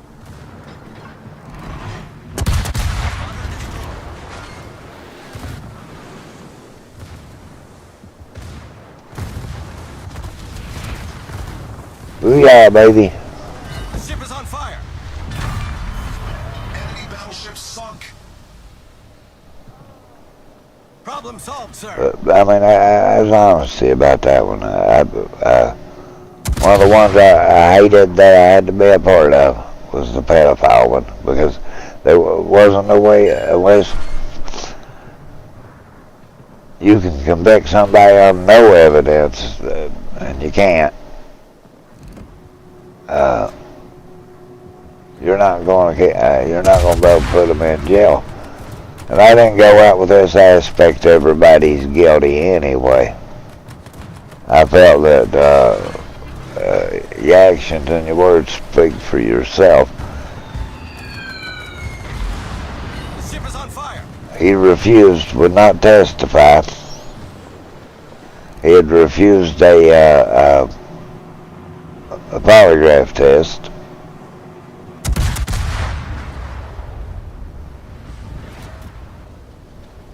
So,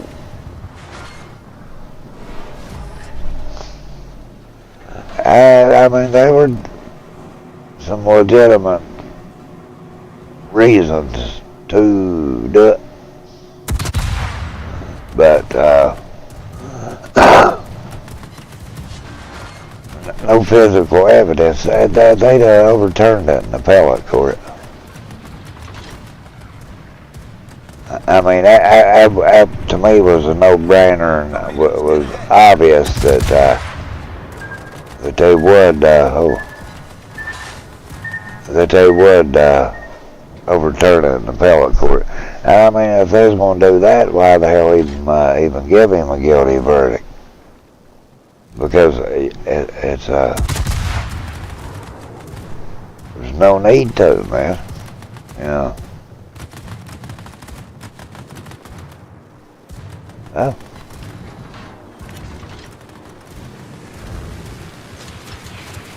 You're wondering what I've been playing? Yeah, get off me, bro. Ship is on fire. Don't worry, I'm gonna set you off for here, bro.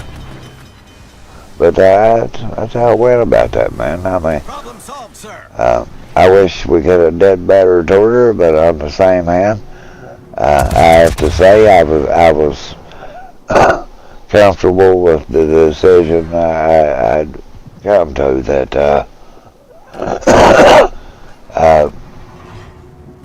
it was more like they was extorting him.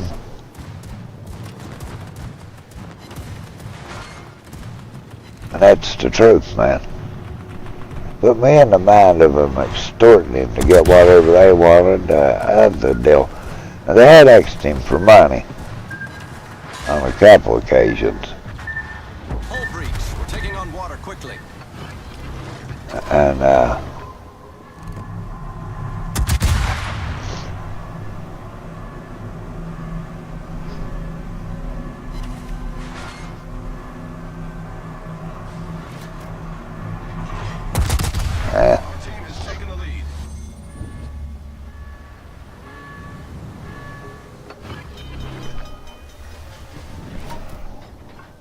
I mean, just like dude was Autopilot mode enabled.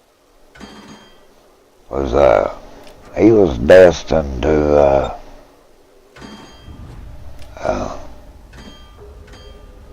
they needed better evidence, man. A psychiatric evaluation. I mean, as far as getting her any medical help, they didn't.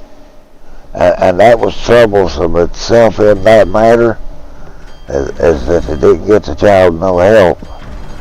And if she was truly raped, like they said, she needed that help. So,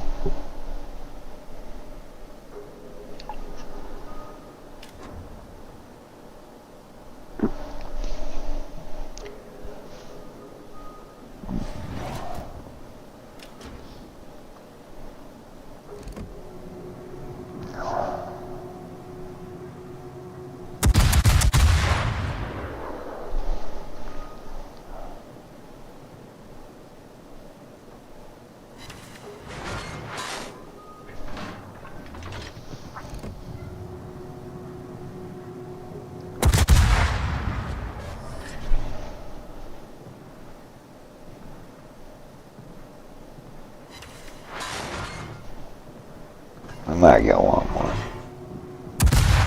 I don't know. Okay. That's messed up, man. It really was.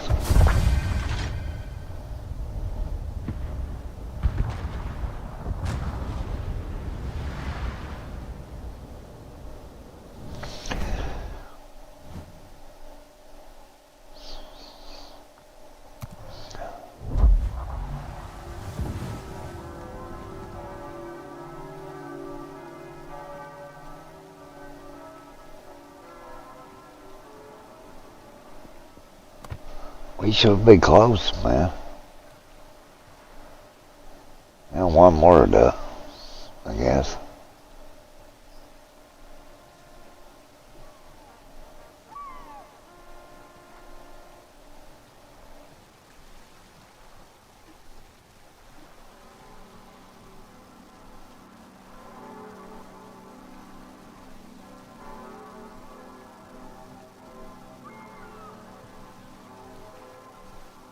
Submarine. Cruiser. Carrier. Okay. Well, let's try one more. Maybe we can get ahead on that. Test server should be up tomorrow. I would think that they're up tomorrow.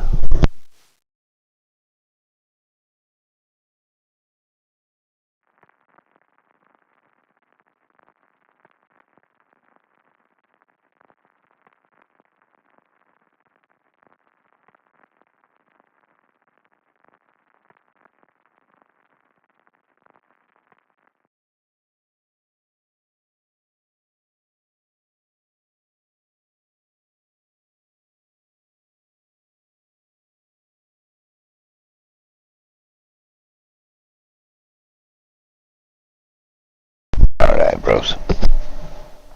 I mean, I don't know. Honestly, don't know. Either case, I've not regretted how I voted on it because I feel that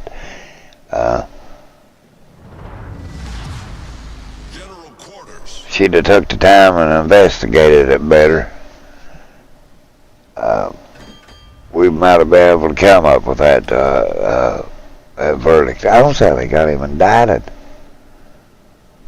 Even to that, I don't even see how in the hell they got him indicted, man, because I would think you needed more, would need more evidence than a picture and a Christmas picture and a hand-written letter.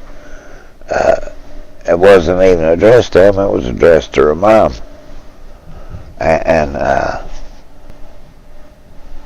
But I never did fathom that.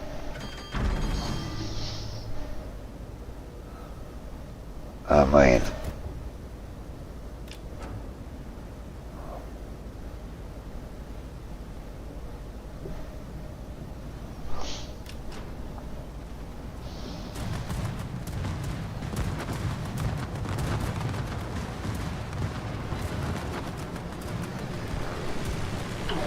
force detected. Okay.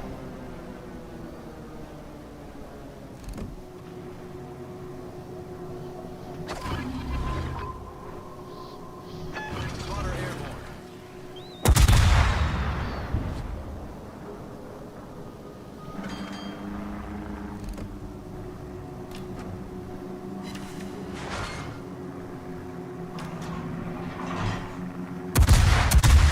Cruiser sighted.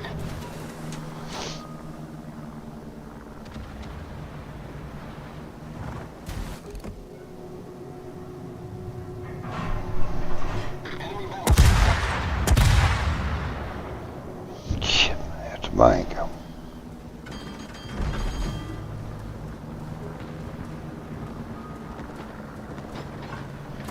Yeah. I mean, I always did the same thing. God, I was over with, and I didn't have to do it anymore, you know.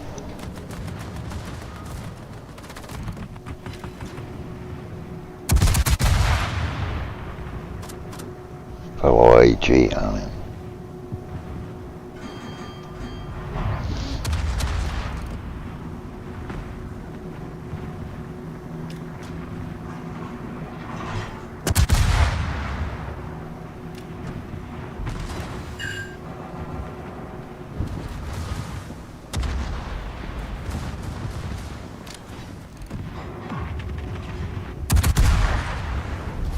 Our team has taken the lead.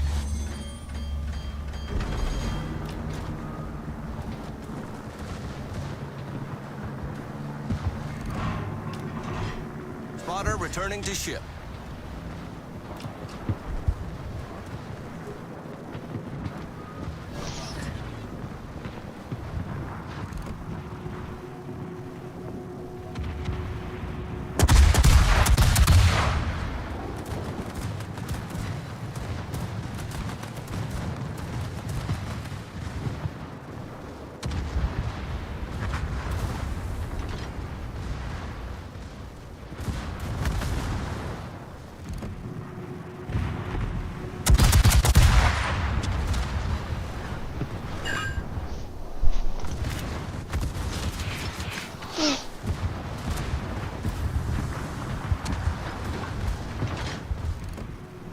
Direct front.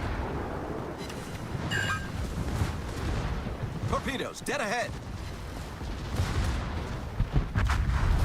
Our victory is in sight. We've destroyed an enemy cruiser. Huh?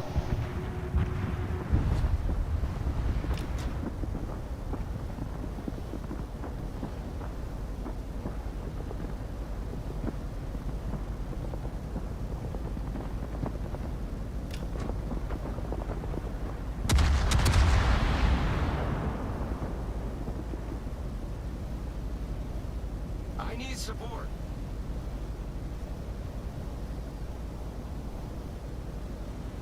All forces, capture the base. That's where I was going. On the other side of it. But, I mean, just, like I said, it was one of them things, man, that, they made you participate in whether you wanted to or not. Alrighty, you have yourself a good evening there, Kyle. Good Lord bless you, bro.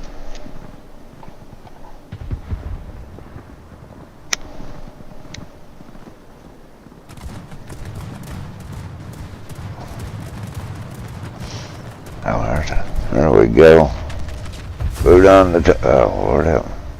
Well, I'd like to finish that sucker off.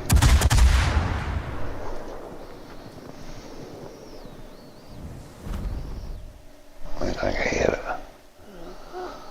Well, one mission in total.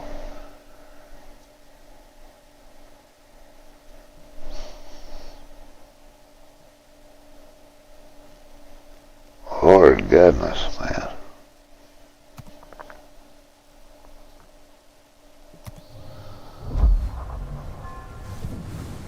We need how many? 50 something, ain't it? No, 40.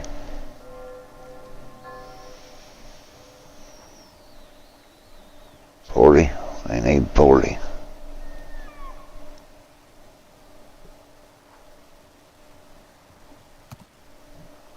Okay.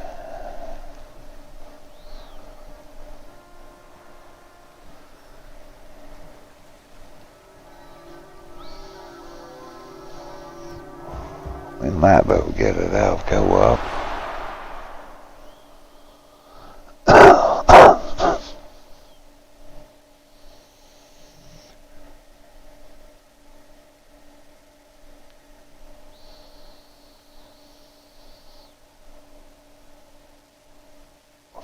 Mom.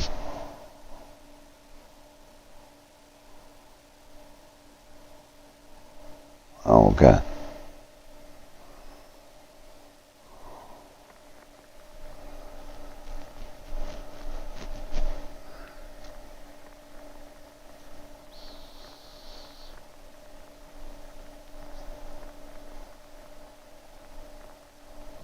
What's that?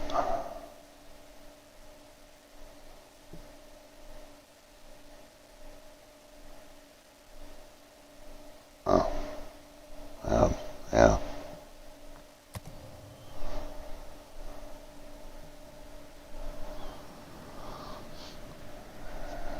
Okay.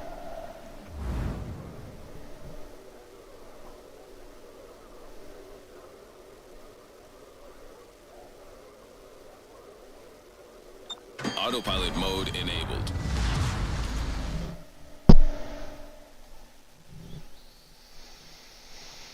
Match. This is about that guy that shot that CEO The in closer New he York. looks to that, the better. The grainier or fuzzier those images are, the worse. But it doesn't have to be the home run in and of itself. In other words, let's suppose the face is blurry, but it's his race, his height, his eye color. All of that is incredibly important circumstantial evidence that they can link together with other proof later. I'm still waiting to hear, DNA results from the backpack, things like that. So incredibly important. And if they can show a continual or reasonably continual chain from video 1 to video 2 to, video 3, face exposed. I think they give us like 100. I think it was like $100.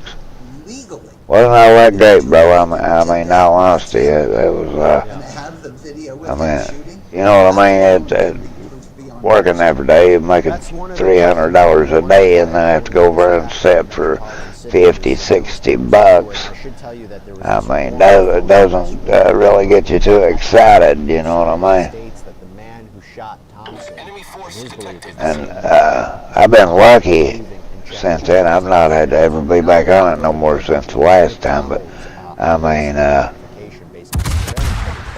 by the like, time police uncover this surveillance footage and send it out to the public, Mangione, he had yeah, they did that the same way about the pay your own parking and crap. That's what investigators seem to believe at this point. And there were some items that Mangione allegedly ditched along the way. So apparently this water bottle. And a few years later, after all that took place, a burner phone or some type of phone. the judge, And a backpack full of the circuit court judge, he had he was laying around with his secretary. She might have been a court reporter. To anyone in their databases, at least with respect to the phone and the water bottle, and the candy wrapper. So yeah, they do, bro. I mean, you pretty well got an idea and an opinion of somebody when you first get to reading into their case and stuff, you know. I feel that way myself, you know, that you do. I mean, because I do wish I would have reported the one lady that knowed him, because I mean, she really hindered his trial because of the she knowed him.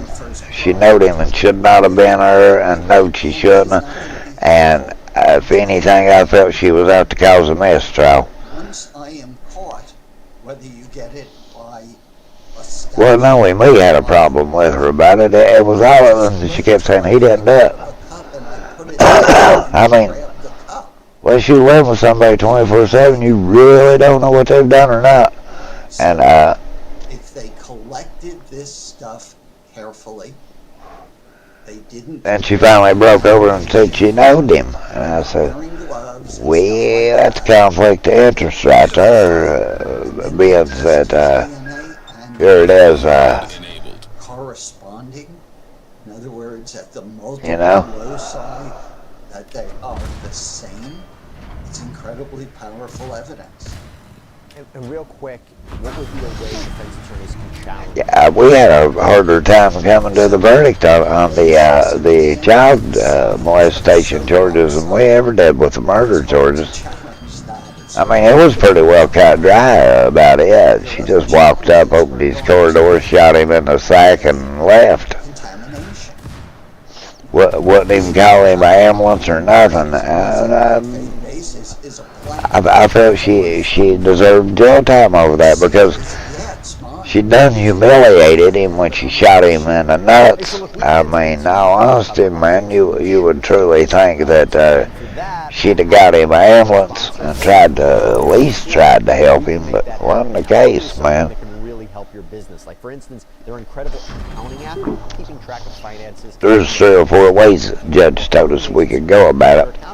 Manage invoices, expenses, and even get financial reports all in one place. But at the end of the day, everyone went for murder 1. Automate those repetitive tasks, which means you'll have more time to focus on what you're really And that she had meditated it. It was premeditated.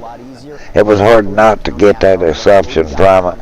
Because she called the bar and asked him was he there, and they told her, yeah, he's out sleeping it off in his truck. And yeah, she was, bro.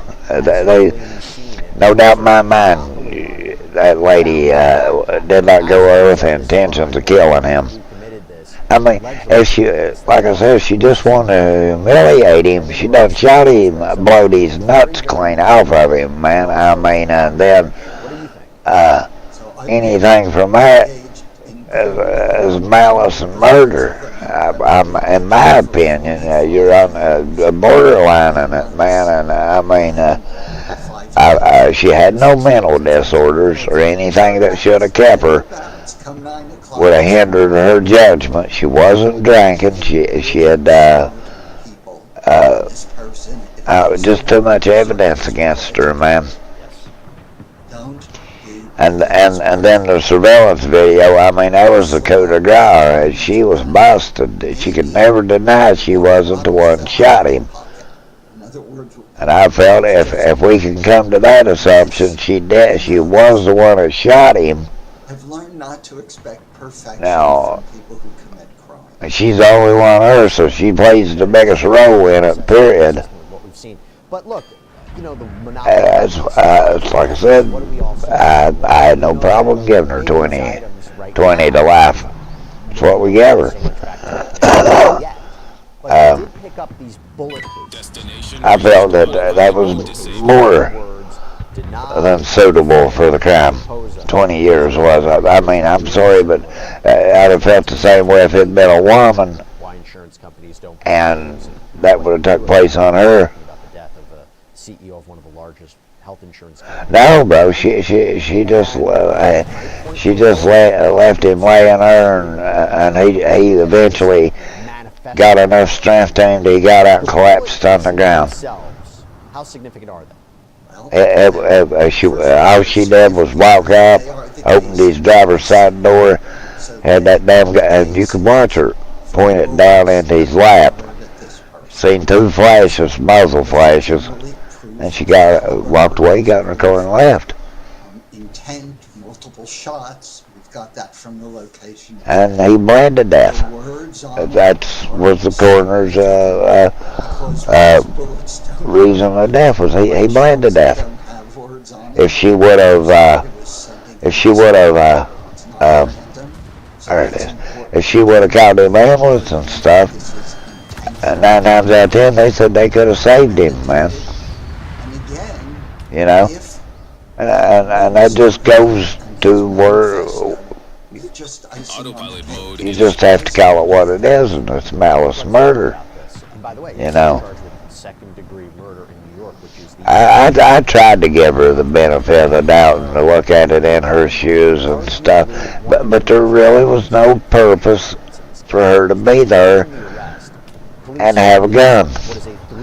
She even tried to tell us that well, a lawyer did, tried to tell us that she had tripped and mishandled the gun, and it went off twice. And he's nuts. What is a deep disdain? I'm sorry, when somebody shoots you and your family jewels, they meaning to kill you, bro. I mean, in my opinion, I could be wrong, but it's kill you or humiliate you, one of the two. I mean, let's be honest, he'd pretty well been a eunuch if So here are some of the highlights in it. Again, we still got Starts off with an indication of who else 22 to go. Killing. To save you a lengthy investigation, I state plainly that I wasn't working with anyone. Now, early on in the manhunt, there were all kinds of speculation. That's a rough one, man. It truly was. I felt that at the end of the day, involved in this, but if this is believed to be an actual admission of the crime, then authorities unless we'd have given her a life, you know, acted solo. And then there's even something more couldn't have did his family no better than what we did. It says, as a reminder, I know, bro. She said she tried to play it off as being an accident, but it was far from being an accident. I mean, I don't know if she didn't know that they had surveillance cameras up and everything was on film. You think they would have known it? She would have through her lawyer. But she looked a little bedazzled there when she seen that they did have video of her. A very troubling worldview, but perhaps maybe Mangione was planning something extreme here. And an internal NYPD... She never would reverse and try to play bargain. She honestly didn't think we'd send her to jail where she was a woman.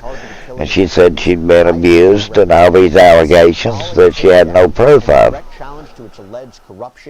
She had no proof, no police reports, nothing to prove that guy had treated her that way.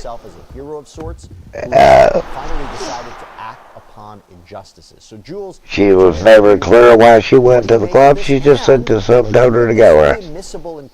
But she done called and made sure it was there before she left. The very first sentence. I mean, that's messed up, man.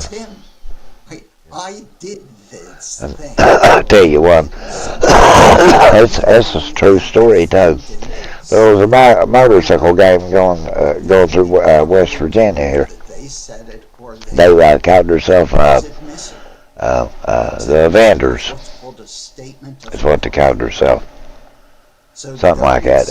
I was a kid then, and wow, man, I mean, being 10, 11, 12-year-old there, and you see a bunch of redneck-looking scrubs rolling on Harleys, or every one of them didn't look like they'd bathed in months.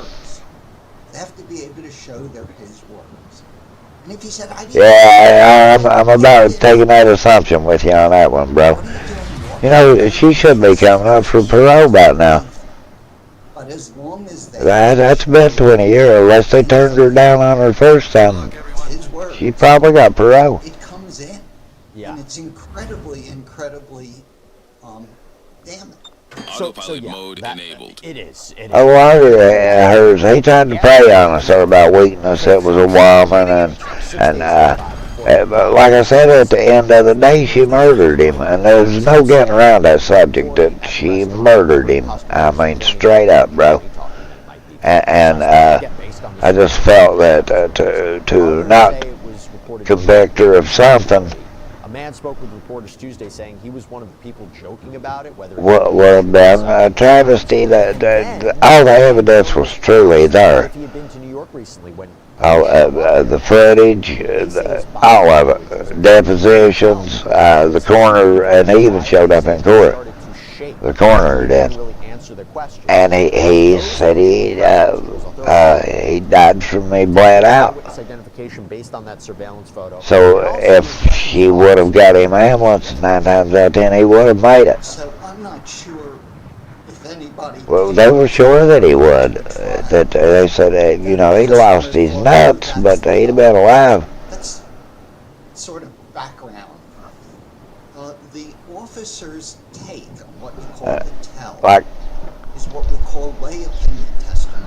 So if I'm talking to you right now, Driver's side, she just walks up, opens the doors. all of a sudden, You can sort of put the gun down into the truck, pop, pop. freaked out. I'm allowed to say That was it. question 12. And then she left the scene, and that's how they found out who done it, as they went to the surveillance camera to find out who had did it. Unless a judge said you can get freaked out for too many reasons, I find. I mean, myself, I just couldn't. That's a cruel way, bro, to die. Someone looked away. Someone did this. I mean, really, that's a very cruel. That's cruelty on some big levels, man. I mean, in all honesty, that's cruel on some big levels. That you would shoot somebody like that, man. I mean, no, she tried to put it off of self-defense, man. Sure. In this case, That's what they tried. They tried self-defense, but I mean, he wasn't armed. You know. Looked at that surveillance footage, or those photos, and matched them up. Yeah, you know what I mean, man? Ram him home, Captain McCurt. Get him, boy. When police apprehended, they discovered this ghost gun. And this ghost gun on him was consistent with the weapon that the shooter can be seen using in that surveillance footage. I hope he didn't either, bro. And this type of weapon is very unique. It's usually sold on That was rough to watch, man. They didn't have no sound outside on the cameras. It's not really traceable. That's still rough to watch because it was lit well. And by the way, there was a silencer attached as And well. I hope he didn't either, dude. I hope the poor old guy passed out and never come back to. police will be doing is getting their best ballistics expert 22, that's what I was needing. fire that gun. What they do is they I need him on hits. put it in the gun, shoot them into a But, big jar of like yeah, man. or water, so that nothing can mark the.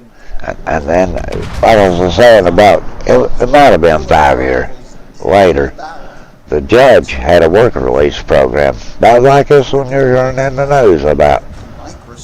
And they put them out, the inmates, they put them out picking up garbage and knock time off and get, condiments and stuff like that. God damn, dude. I mean, I don't know if they were doing sexual acts with the inmates, but I do know that he was with his court reporter. She was married to one of my friends, and he never expected none of it. That judge went so far to put a head out on him, bro. Michael Thornsbury's his name, our judge here in West Virginia. He's a good read. He really is. He's a pretty damn good read once you get to seeing how corrupt he was. And it was over a woman. I mean, if I'd have been, his name was Robert. If I'd have been him, I'd have been really worried about that. He really didn't know what part she played in it. She didn't come out forward and tell him he was trying to do it, and ended up taking an undercover state police to do it. So, and that's the truth about that, man. I mean, they didn't, state police brought him in under. It wasn't wasn't the locals. That's what originally they arrested and detained him on. And he is those charges. And she had, in New York. Now, that wasn't all that they found. well, she had to be willing for this, but I figured she more than likely knowed he was that he was going to have it done. You know how idiots are, man. They discussed their plans, and I can't believe that that judge went to a state trooper thinking that he was going to get him to murder him for him. And this helped police figure out that Mangione was, again, seemingly trying to conceal his. But I got they did though. I mean, that's laying all jokes aside there. They absolutely was after him, man. Going to kill him. As you said, it's a link. I have an ID that says Jules Epstein. Damn, bro. Checked into the hospital. Jules Epstein. Man get killed or something, not even expecting or knowing what was going on over this fucker laying around with his wife. I ain't got much for women like that either. There's good women in this world, that's a fact. And I'll be the first to say it. There are definitely good women in this world still. But some of these scummy ass bitches, man, ain't even worth pissing on to put a four out on them. Unfortunately, I'm running out of time with Jules, but I would have asked him also about the maybe real quick if you got a minute answer. Yeah, buddy. He has this backpack. He has around $8,000 cash. Prosecutors actually brought this up during his extradition hearing. They said that this shows that he was looking to evade authority. Yeah, I did get it done. Then I just. Which I understand blocks cell signals, and either try to finish this, let's get saying the money had been planted in his bag, and that the bag was waterproof. We got 6 of those. Kind of criminal sophistication. Real quick thoughts on that before we got to sign off. First of all, he should have kept. What we got to do for D-Day? Those words can only come back and bite him. Second of all, that's for the jury to believe. But again, lots of money. Yeah, rough one to get a torpedo hit. Currency, and a Faraday bag. It's not your typical waterproof bag, right? Yeah. He can give his excuse if he wants, and maybe his lawyer will find an advertisement. Buy these bags. They're really good waterproof bags for the next time. I mean, see a D-Day. Yeah, right here's the D-Day. Forests. But it's more things that also Torpedo hits and ravens. to be signs of an attempt at concealment. In and of itself, probably maybe nothing, but now compared with everything else, coupled with everything else we talked about, you can see how it could be problematic. I could talk to Jules Epstein for a whole other hour, but I wouldn't take his time, and he's a very important man. So I had some German. Thank you so much for coming on. Great seeing you. Great seeing you, my friend. All right, so now this is a rapidly developing situation. Probably haven't even put anything on it, to be honest. CNN reported that according to 2 law enforcement officials, fingerprints at the crime scene now do in fact show a positive match to Mangione. That is huge. As CNN notes, that really is the first piece of. I need a secretary, bro. He'll make me some coffee. Shooting in New York. A cup. We will keep you updated on what happens next in this case. Yeah, back, bro. Right now, that is all we have for you right now here on Sidebar. Thank you so much for joining us, and as always, please subscribe on Apple Podcasts, Spotify, YouTube, wherever you get your podcasts. I'm Jesse Weber. I'll speak to you next time.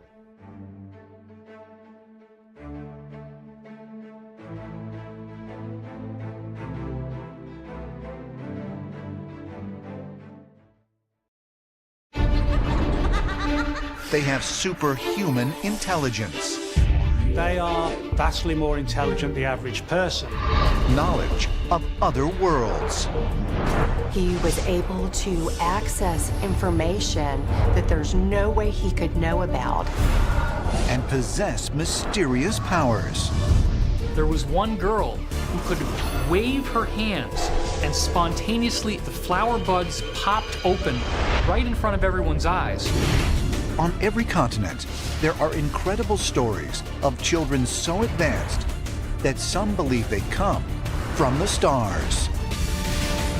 So these star children, in a way, are some new race, perhaps, that's living amongst us right now. Millions of people around the world believe we have been visited in the past by extraterrestrial beings. What if it were true? Did ancient aliens really help to shape our history? And if so, might there be a connection between extraterrestrials and star children?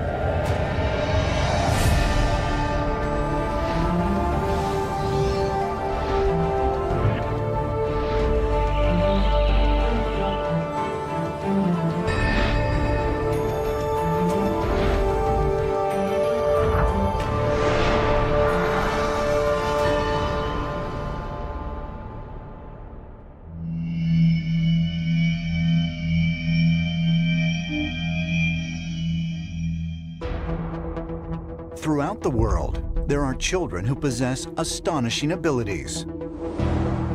In 2002, Sho Yano graduated summa cum laude from Loyola University Chicago at the age of 12. 6 years later, he received a PhD in molecular genetics and cell biology. In 2006, 6-year-old Ainan Celeste Cawley of Singapore, who spoke his first words at 2 weeks old, gave a science lecture about acid and alkaloids. And in 2013, Adam Kirby became the youngest member of British Mensa at just 2 years old, scoring 141 on an IQ test and reading books by the age of 10 months. Highly gifted children often know things that they shouldn't know. They often surprise us with the things they're able to understand at very young ages. And they're able to bring together disparate pieces of information from history, scientific discovery, and their own experiences and heightened intuitive sense. Throughout human history, there have been children who stand out for their advanced knowledge and incredible abilities. But are these uniquely talented and intelligent children simply the product of good genetics? Or could there be another explanation for why some children display abilities far beyond their years? Some ancient astronaut theorists believe there are children born here on Earth who have a connection to beings from beyond our world. They call them star children. When we see these star children, these children who are gifted with extraordinary human function, born seeming to know things already, show that there is some sort of interaction going on with a non-physical intelligence. The concept is that children are being born with a higher level of awareness. These kids, many people believe, are being born in order to help usher in a true new age, a time of peace, a time of greater consciousness and greater prosperity for the planet.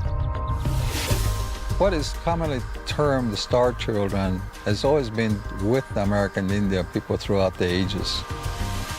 And these are special children. They're the ones that can heal with their hands. These star children are said to have lots of special qualities. Their psychic abilities are quite enhanced. And so these star children, in a way, are some new race that's living amongst us right now. Is it possible that some of the world's most gifted children really have an otherworldly connection? A connection that endows them with special gifts and the power to transform society.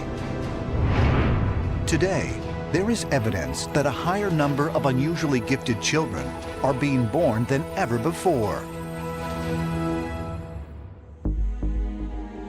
There is genetic evidence to prove that humans are evolving at a rapid rate of speed. For example, an anthropologist from the University of Wisconsin named Professor John Hawkes studied human DNA, and what he found was that in the past 5,000 years alone, human DNA has evolved by 7% in its overall genetic structure. That is a staggering amount.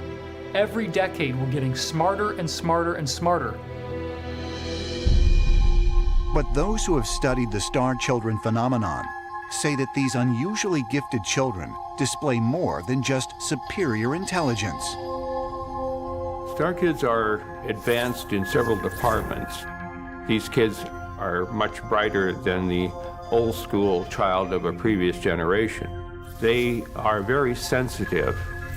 They are compassionate. They have a mission sense.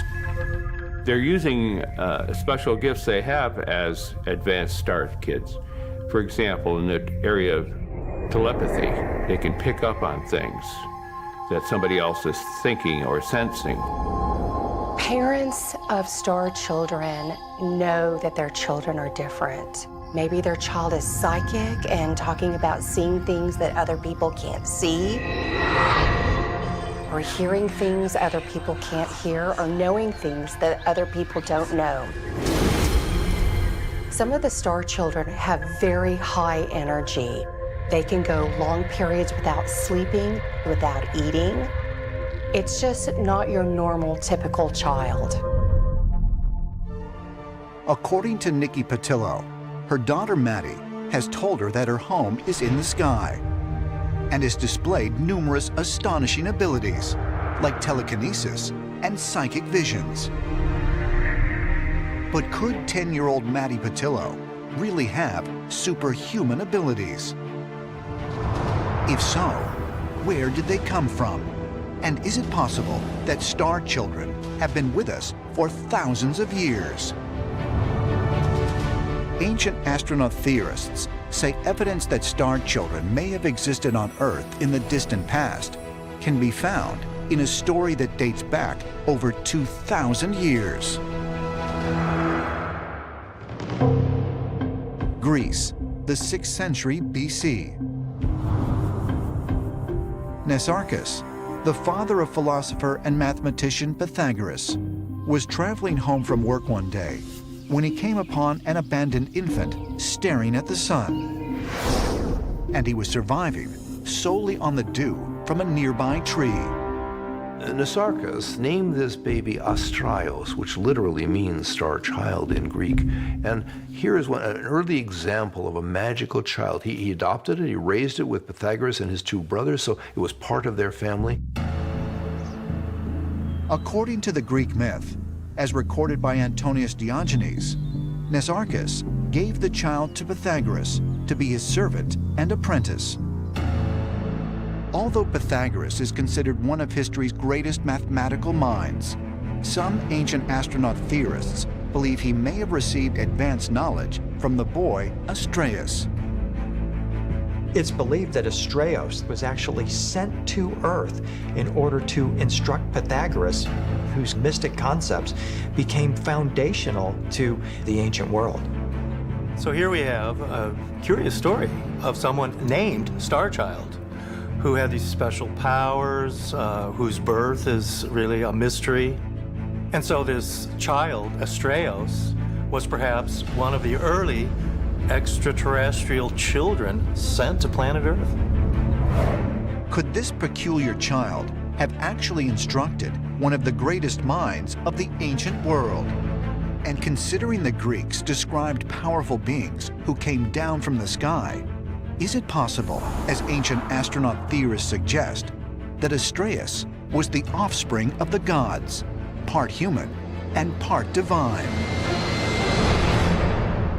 Many ancient cultures, among them the ancient Greeks and the Egyptians and many others, describe how some children were born from humans and the so-called gods. Star children are what some consider a new breed of people. Is the story of Astraios really an early account?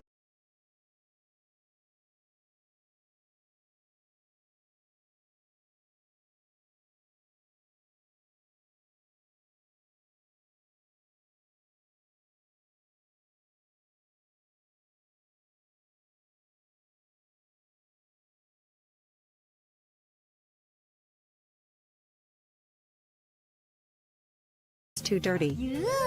I always have to wait for my husband to clean up before I can go to the bathroom. Fortunately, there is this bathroom cleaner available. Just spray gently and rinse with water, it's that simple. After cleaning, it immediately looks like new. Oh my god, it's amazing. This powerful cleaner is designed to handle the most stubborn dirt, grease, and stains, making cleaning. Thank you. This is The Story. I'm Harris Faulkner, in today for Martha McCallum. The Pentagon briefing room just got quite a show when the Deputy Press Secretary, Sabrina Singh, was asked about the mysterious drones being spotted over the East Coast cities in the past few weeks, the concentration of them over the state of New Jersey in areas near the home of President-elect Donald Trump. In a shocking moment on the Faulkner Focus from Capitol Hill, Congressman Jeff Van Drew of New Jersey told me this. Iran launched a mothership probably about a month ago that contains these drones. That mothership is off, I'm going to tell you the deal. It's off the east coast of the United States of America. The sources I have are good. They can't reveal who they are because they are speaking to me in confidentiality. These drones should be shot down. Whether it was some crazy hobbyist that we can't imagine, or whether it is Iran, and I think it very possibly could be, they should be shot down. And he got Washington, D.C.'s attention. Moments ago, here's the Pentagon responding.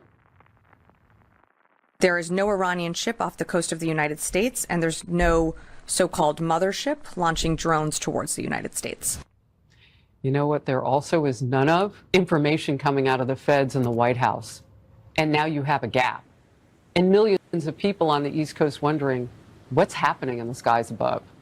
Another Republican congressman summed up how a lot of Americans are feeling right now as he tried to get some answers from the FBI. You're telling me we don't know what the hell these drones are in New Jersey are?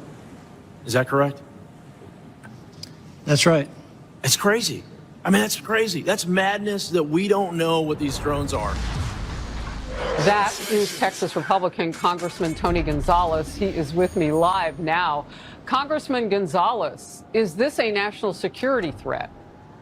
It is, or it could be, very likely maybe. I did have a conversation this morning with a high-level law enforcement official where we talked about the possibility of a mothership being there with the drones. I think the fact that we don't have definitive answers is worrisome.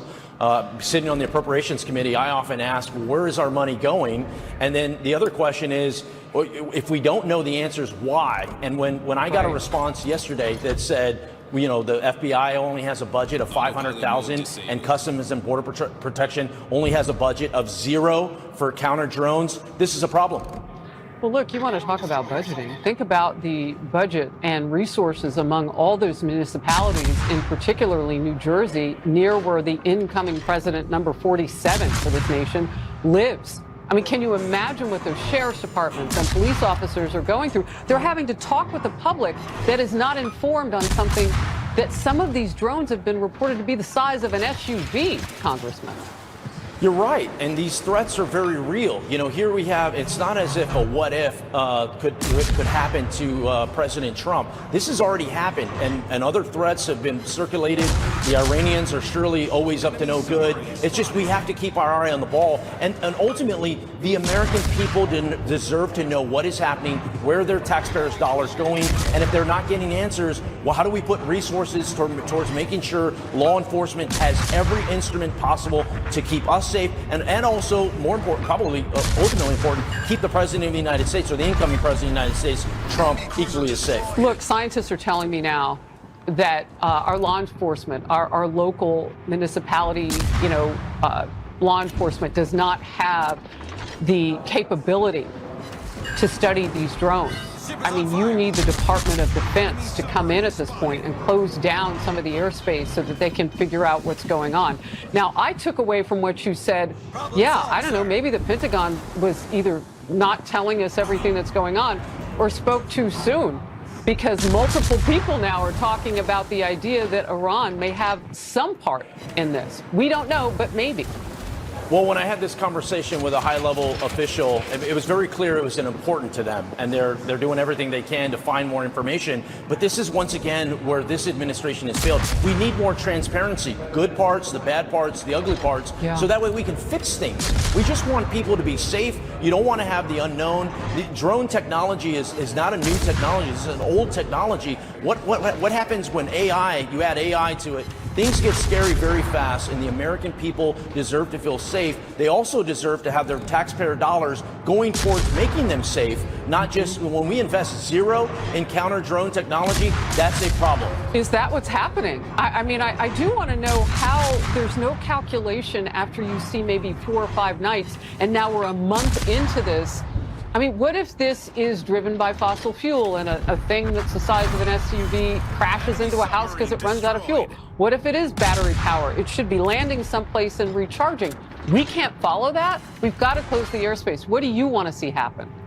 I want us not to go, oh, I told you so, and look back, and you can see this train wreck happening. So let's get ahead of it. There's already technology now where you can send a drone up and intercept another drone, right? And you can essentially capture it. I've talked about capturing it, not necessarily because there's danger to shooting things out of the air. I agree.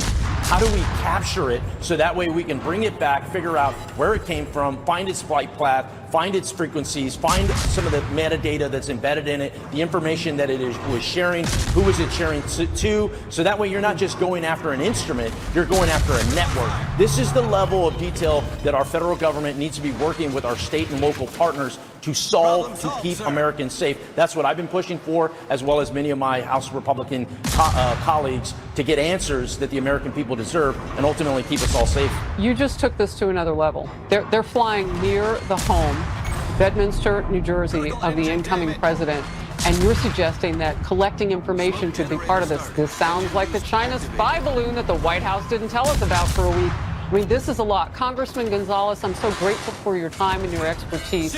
I can't wait till the next time we talk, because I hope we both have more answers. Thank you, Harris. Thank you.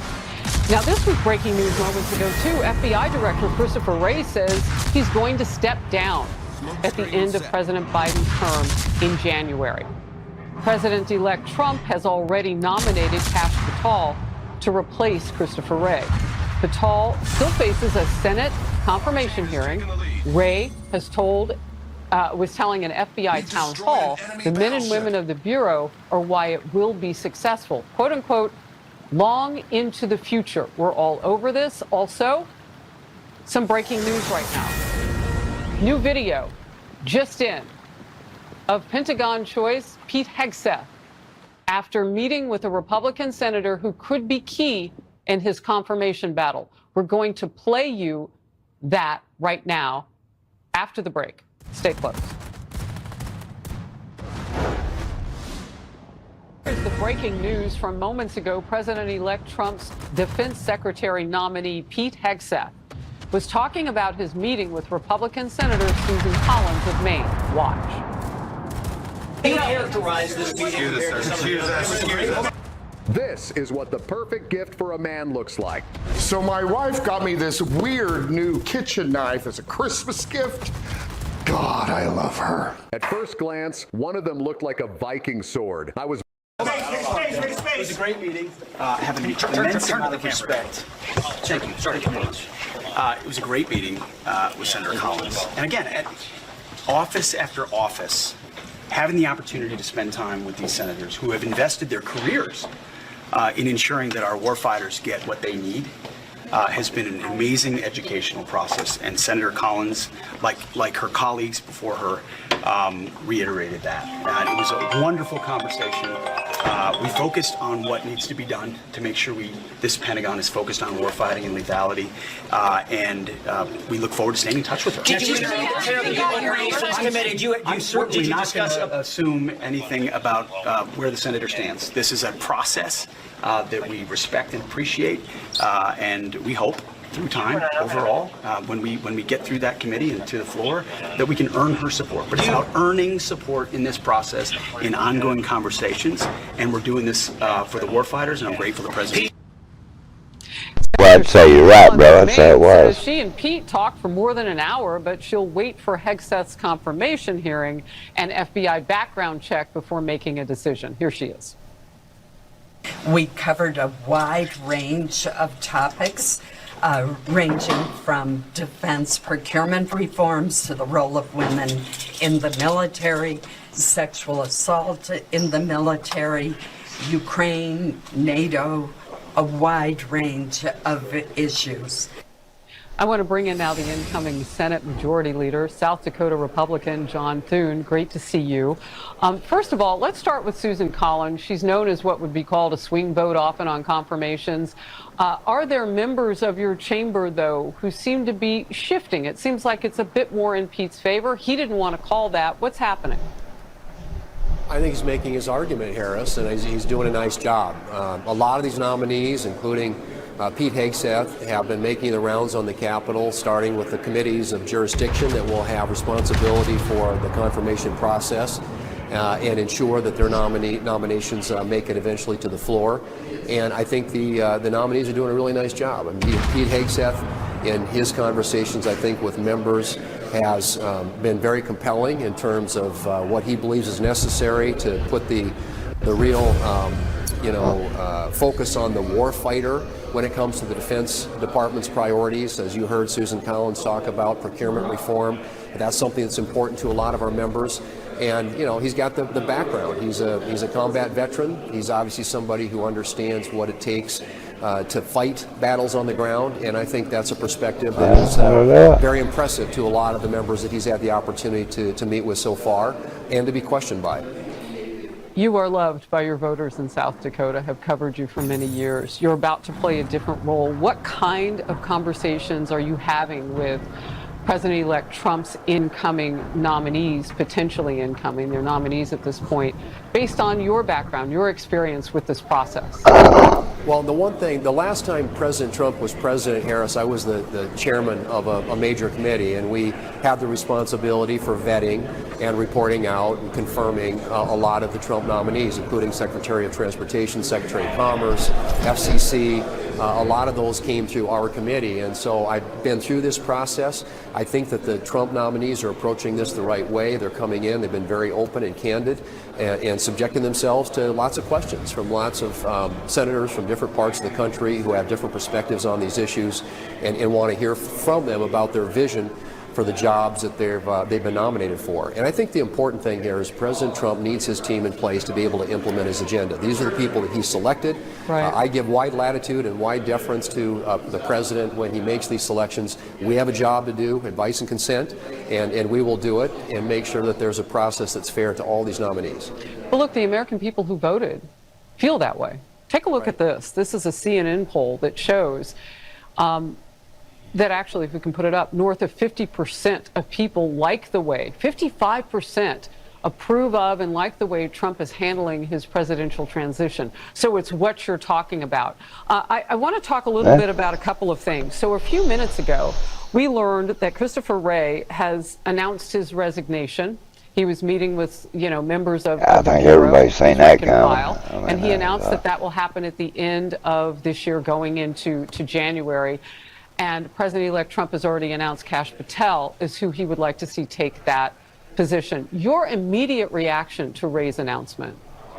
I think probably expected. I think when there was a transition, president comes in, wants his people in place, and I think understandably the people who have those roles today, I think, get that.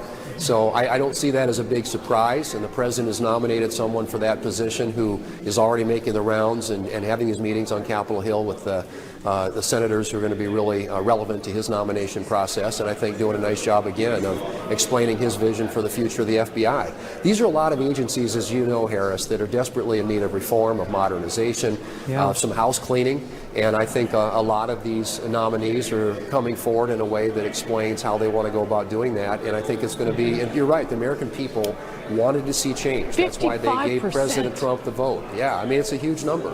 Yeah. And I think it speaks to just the appetite there is in this country for a different direction for the country. The President Trump is giving the American voters that, and we want to work with him as willing partners to make sure that we do our jobs, but also that he has his team in place to implement his agenda.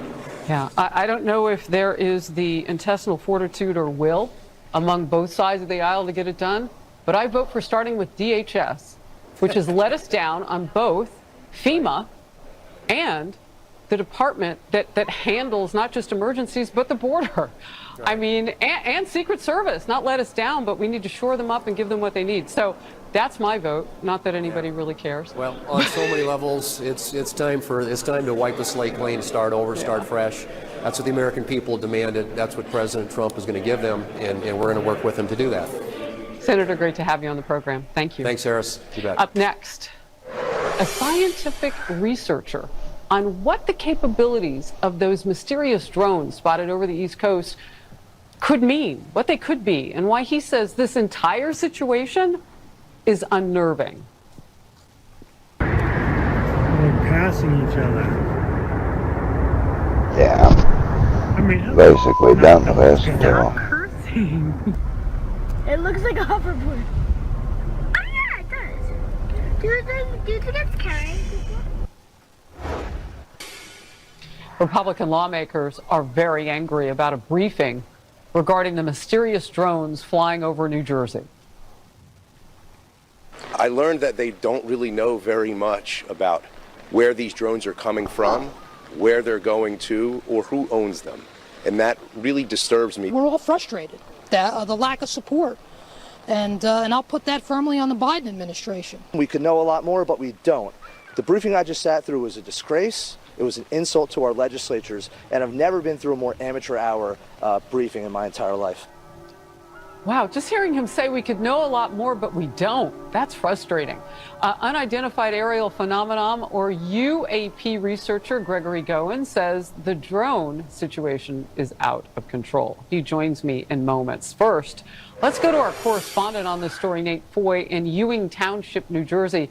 Nate, the frustration and even in some places the fear and concern grows by the hour. Absolutely, Harris, and it's increasing by the day. And you heard some of that frustration from lawmakers today. Essentially, the story here in New Jersey where we are is that state assemblymen, legislators, mayors all came here for briefings thinking that Governor Murphy was going to be here. Many were frustrated. His office, Governor Murphy's office, called the meeting. They thought that he should be here, and they also thought that the FBI, the lead agency in this investigation, should be here. Take a look at some of the reactions. The governor is not inside. Where are you, Phil Murphy? This is ridiculous. I really thought he was going to be here for us because he needs to answer us. Responsibility has to lie on him. And maybe we need a state of emergency at this point. So, Harris, one mayor told Fox that state police are investigating more than 180 drone sightings, and they're having difficulty picking up a signal from the drones, so they don't know who's flying them, and they also don't know where they take off and land. Now, some say the drones should be shot down, but that raises the risk of collateral damage. Lawmakers on Capitol Hill asked the FBI what process is in place to disable these drones if necessary. So authority exists to mitigate a UAS in flight when authorized, and that could certainly apply to a sensitive site. I would be a little measured in speaking for the Department of Defense for those sites that are in question here. One New Jersey State Assemblywoman says that it's misleading for authorities to say that there's no known threat to public safety because they don't know enough to actually say that. So a lot of frustration here today, Harris. Yeah, I mean, if you don't know what it is, you don't know if it's safe or not. And that's okay. Nate Foy, great reporting as always. I want to bring in Gregory Goins, who has spent nearly a decade researching UFOs and UAPs. And he's advocating for more transparency from the U.S. government on the issue. And he is from New Jersey. All right, full disclosure, also from that cobalt blue state. Gregory, let me just start. Nobody knows what to do, you know? Congress has been trying to get the answer. This isn't a new problem, though. It's a new problem for New Jersey, but unidentified anomalous phenomena have been happening in swarms for the last several years and even before that. Langley Air Force Base last year had a swarm for 17 days, and we still have no idea what those are. There's been no word.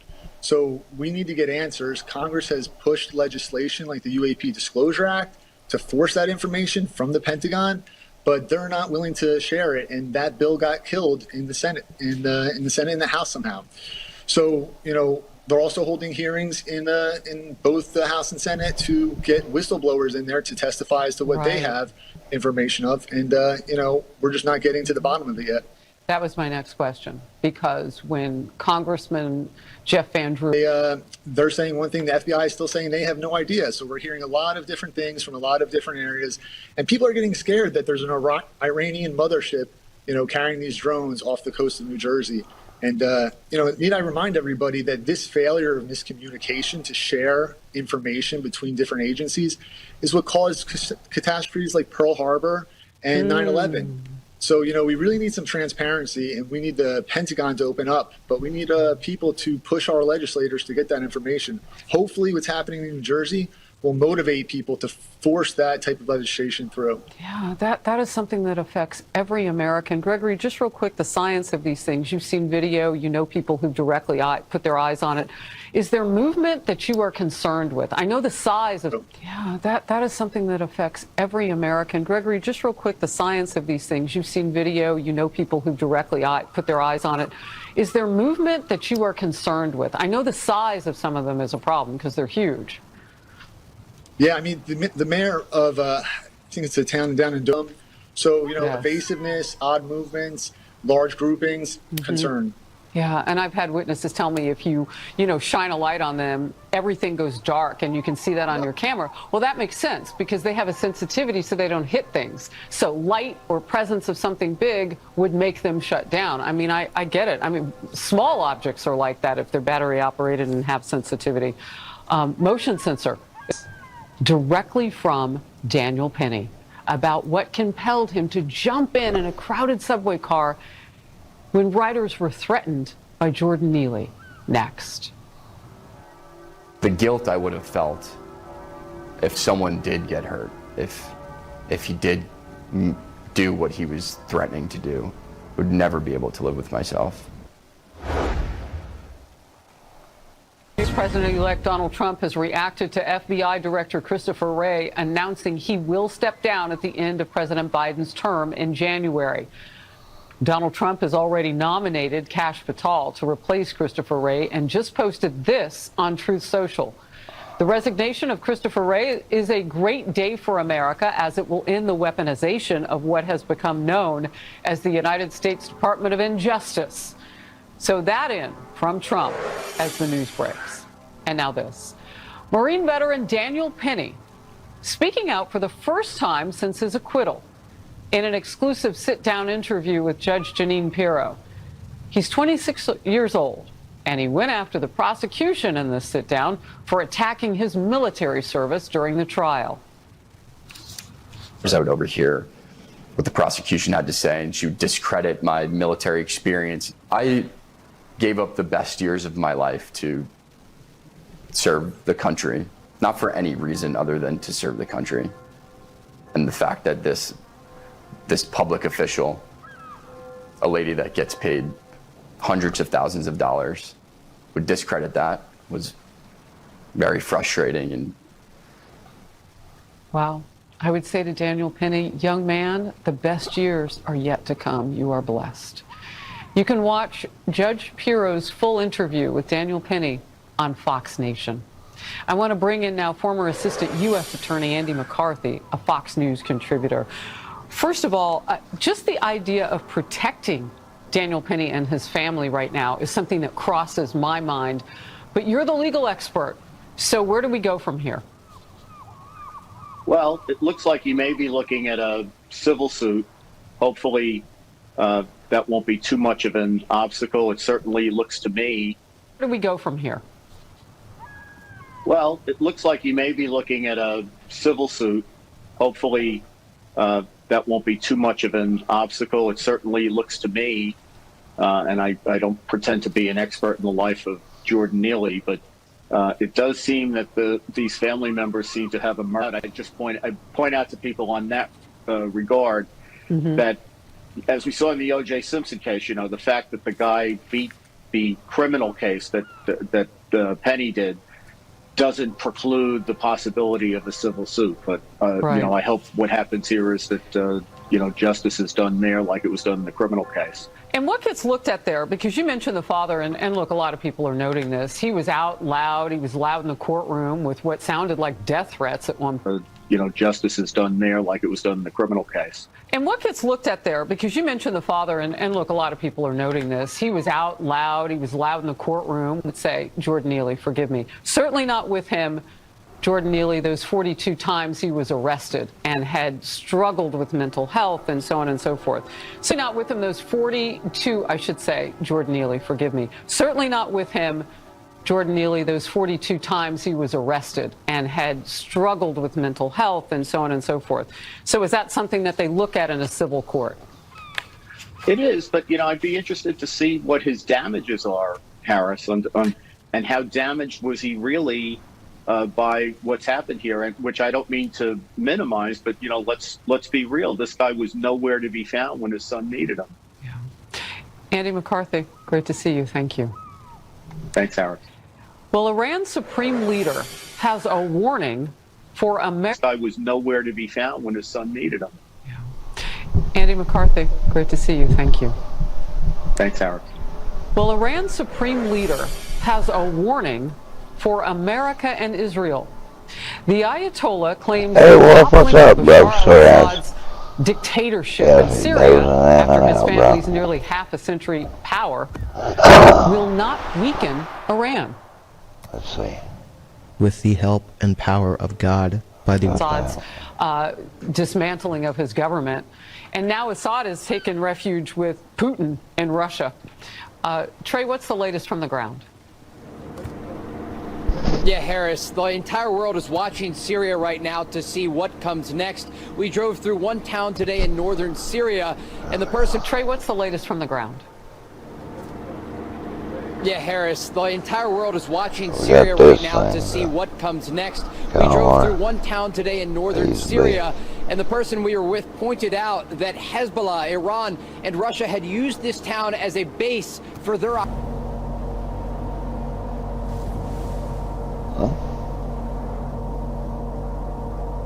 Let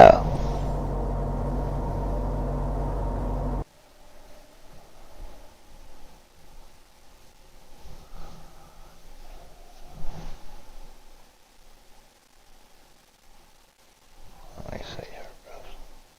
That's something worth listening to anyway,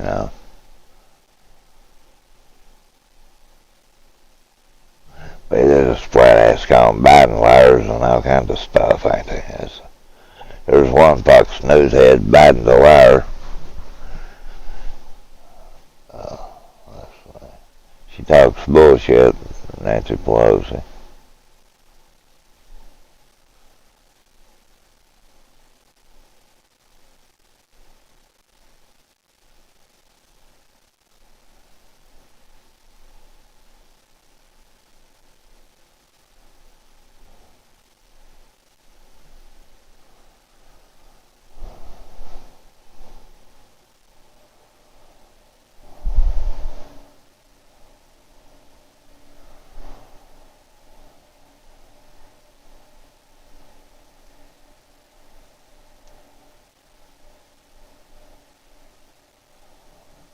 Really? Many people have mocked Christianity. Trying to decipher what your little mythical book has to say. President of the United States can openly talk about God. But those who have more influence will face greater judgment. Although Barack Obama swore to uphold God's laws, he ended up mocking God and the Bible. Watch the chilling warning from this pastor at the end. Which passages of Scripture should guide our public policy? Should we go with Leviticus, which suggests slavery is okay, and that eating shellfish is an abomination? or we could go with Deuteronomy, which suggests stoning your child if he strays from the faith. Or should we just stick to the Sermon on the Mount, a passage that is so radical that it's doubtful that our own Defense Department would survive its application? God is not mocked. You can't mock God. You can't sneer at God. You cannot insult him. You cannot violate his holy law and think you're going to get away with it. Subscribe for more videos like this. Many people have mocked Christianity. Trying to decipher what your little mythical book has to say. I'll stick with my little mythical book, to be honest.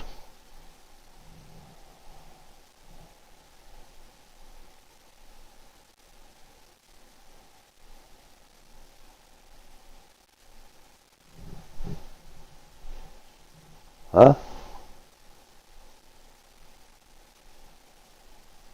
Yeah, a little bit.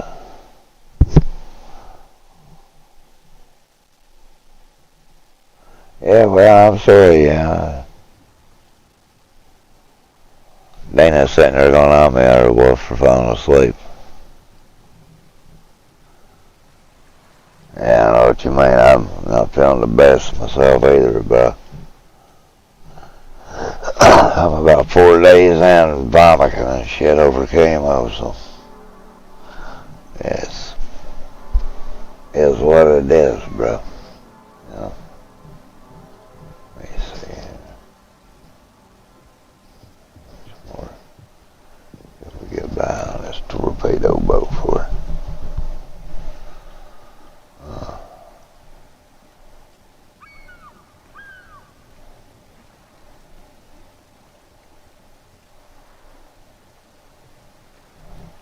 Damn it.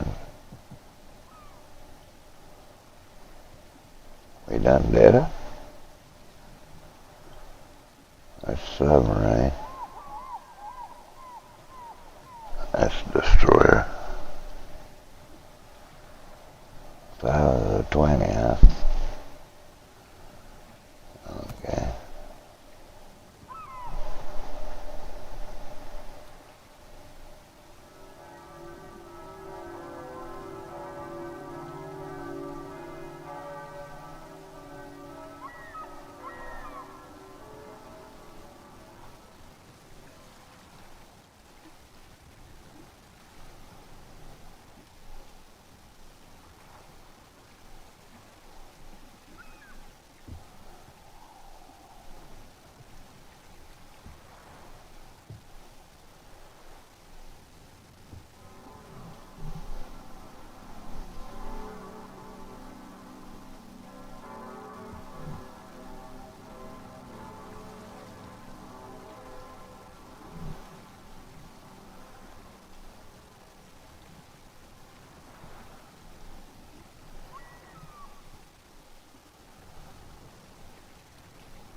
Huh?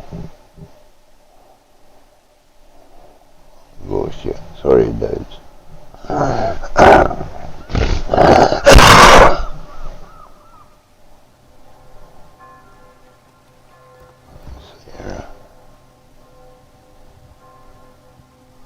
It's almost 3 o'clock. I think I'm gonna quit for now.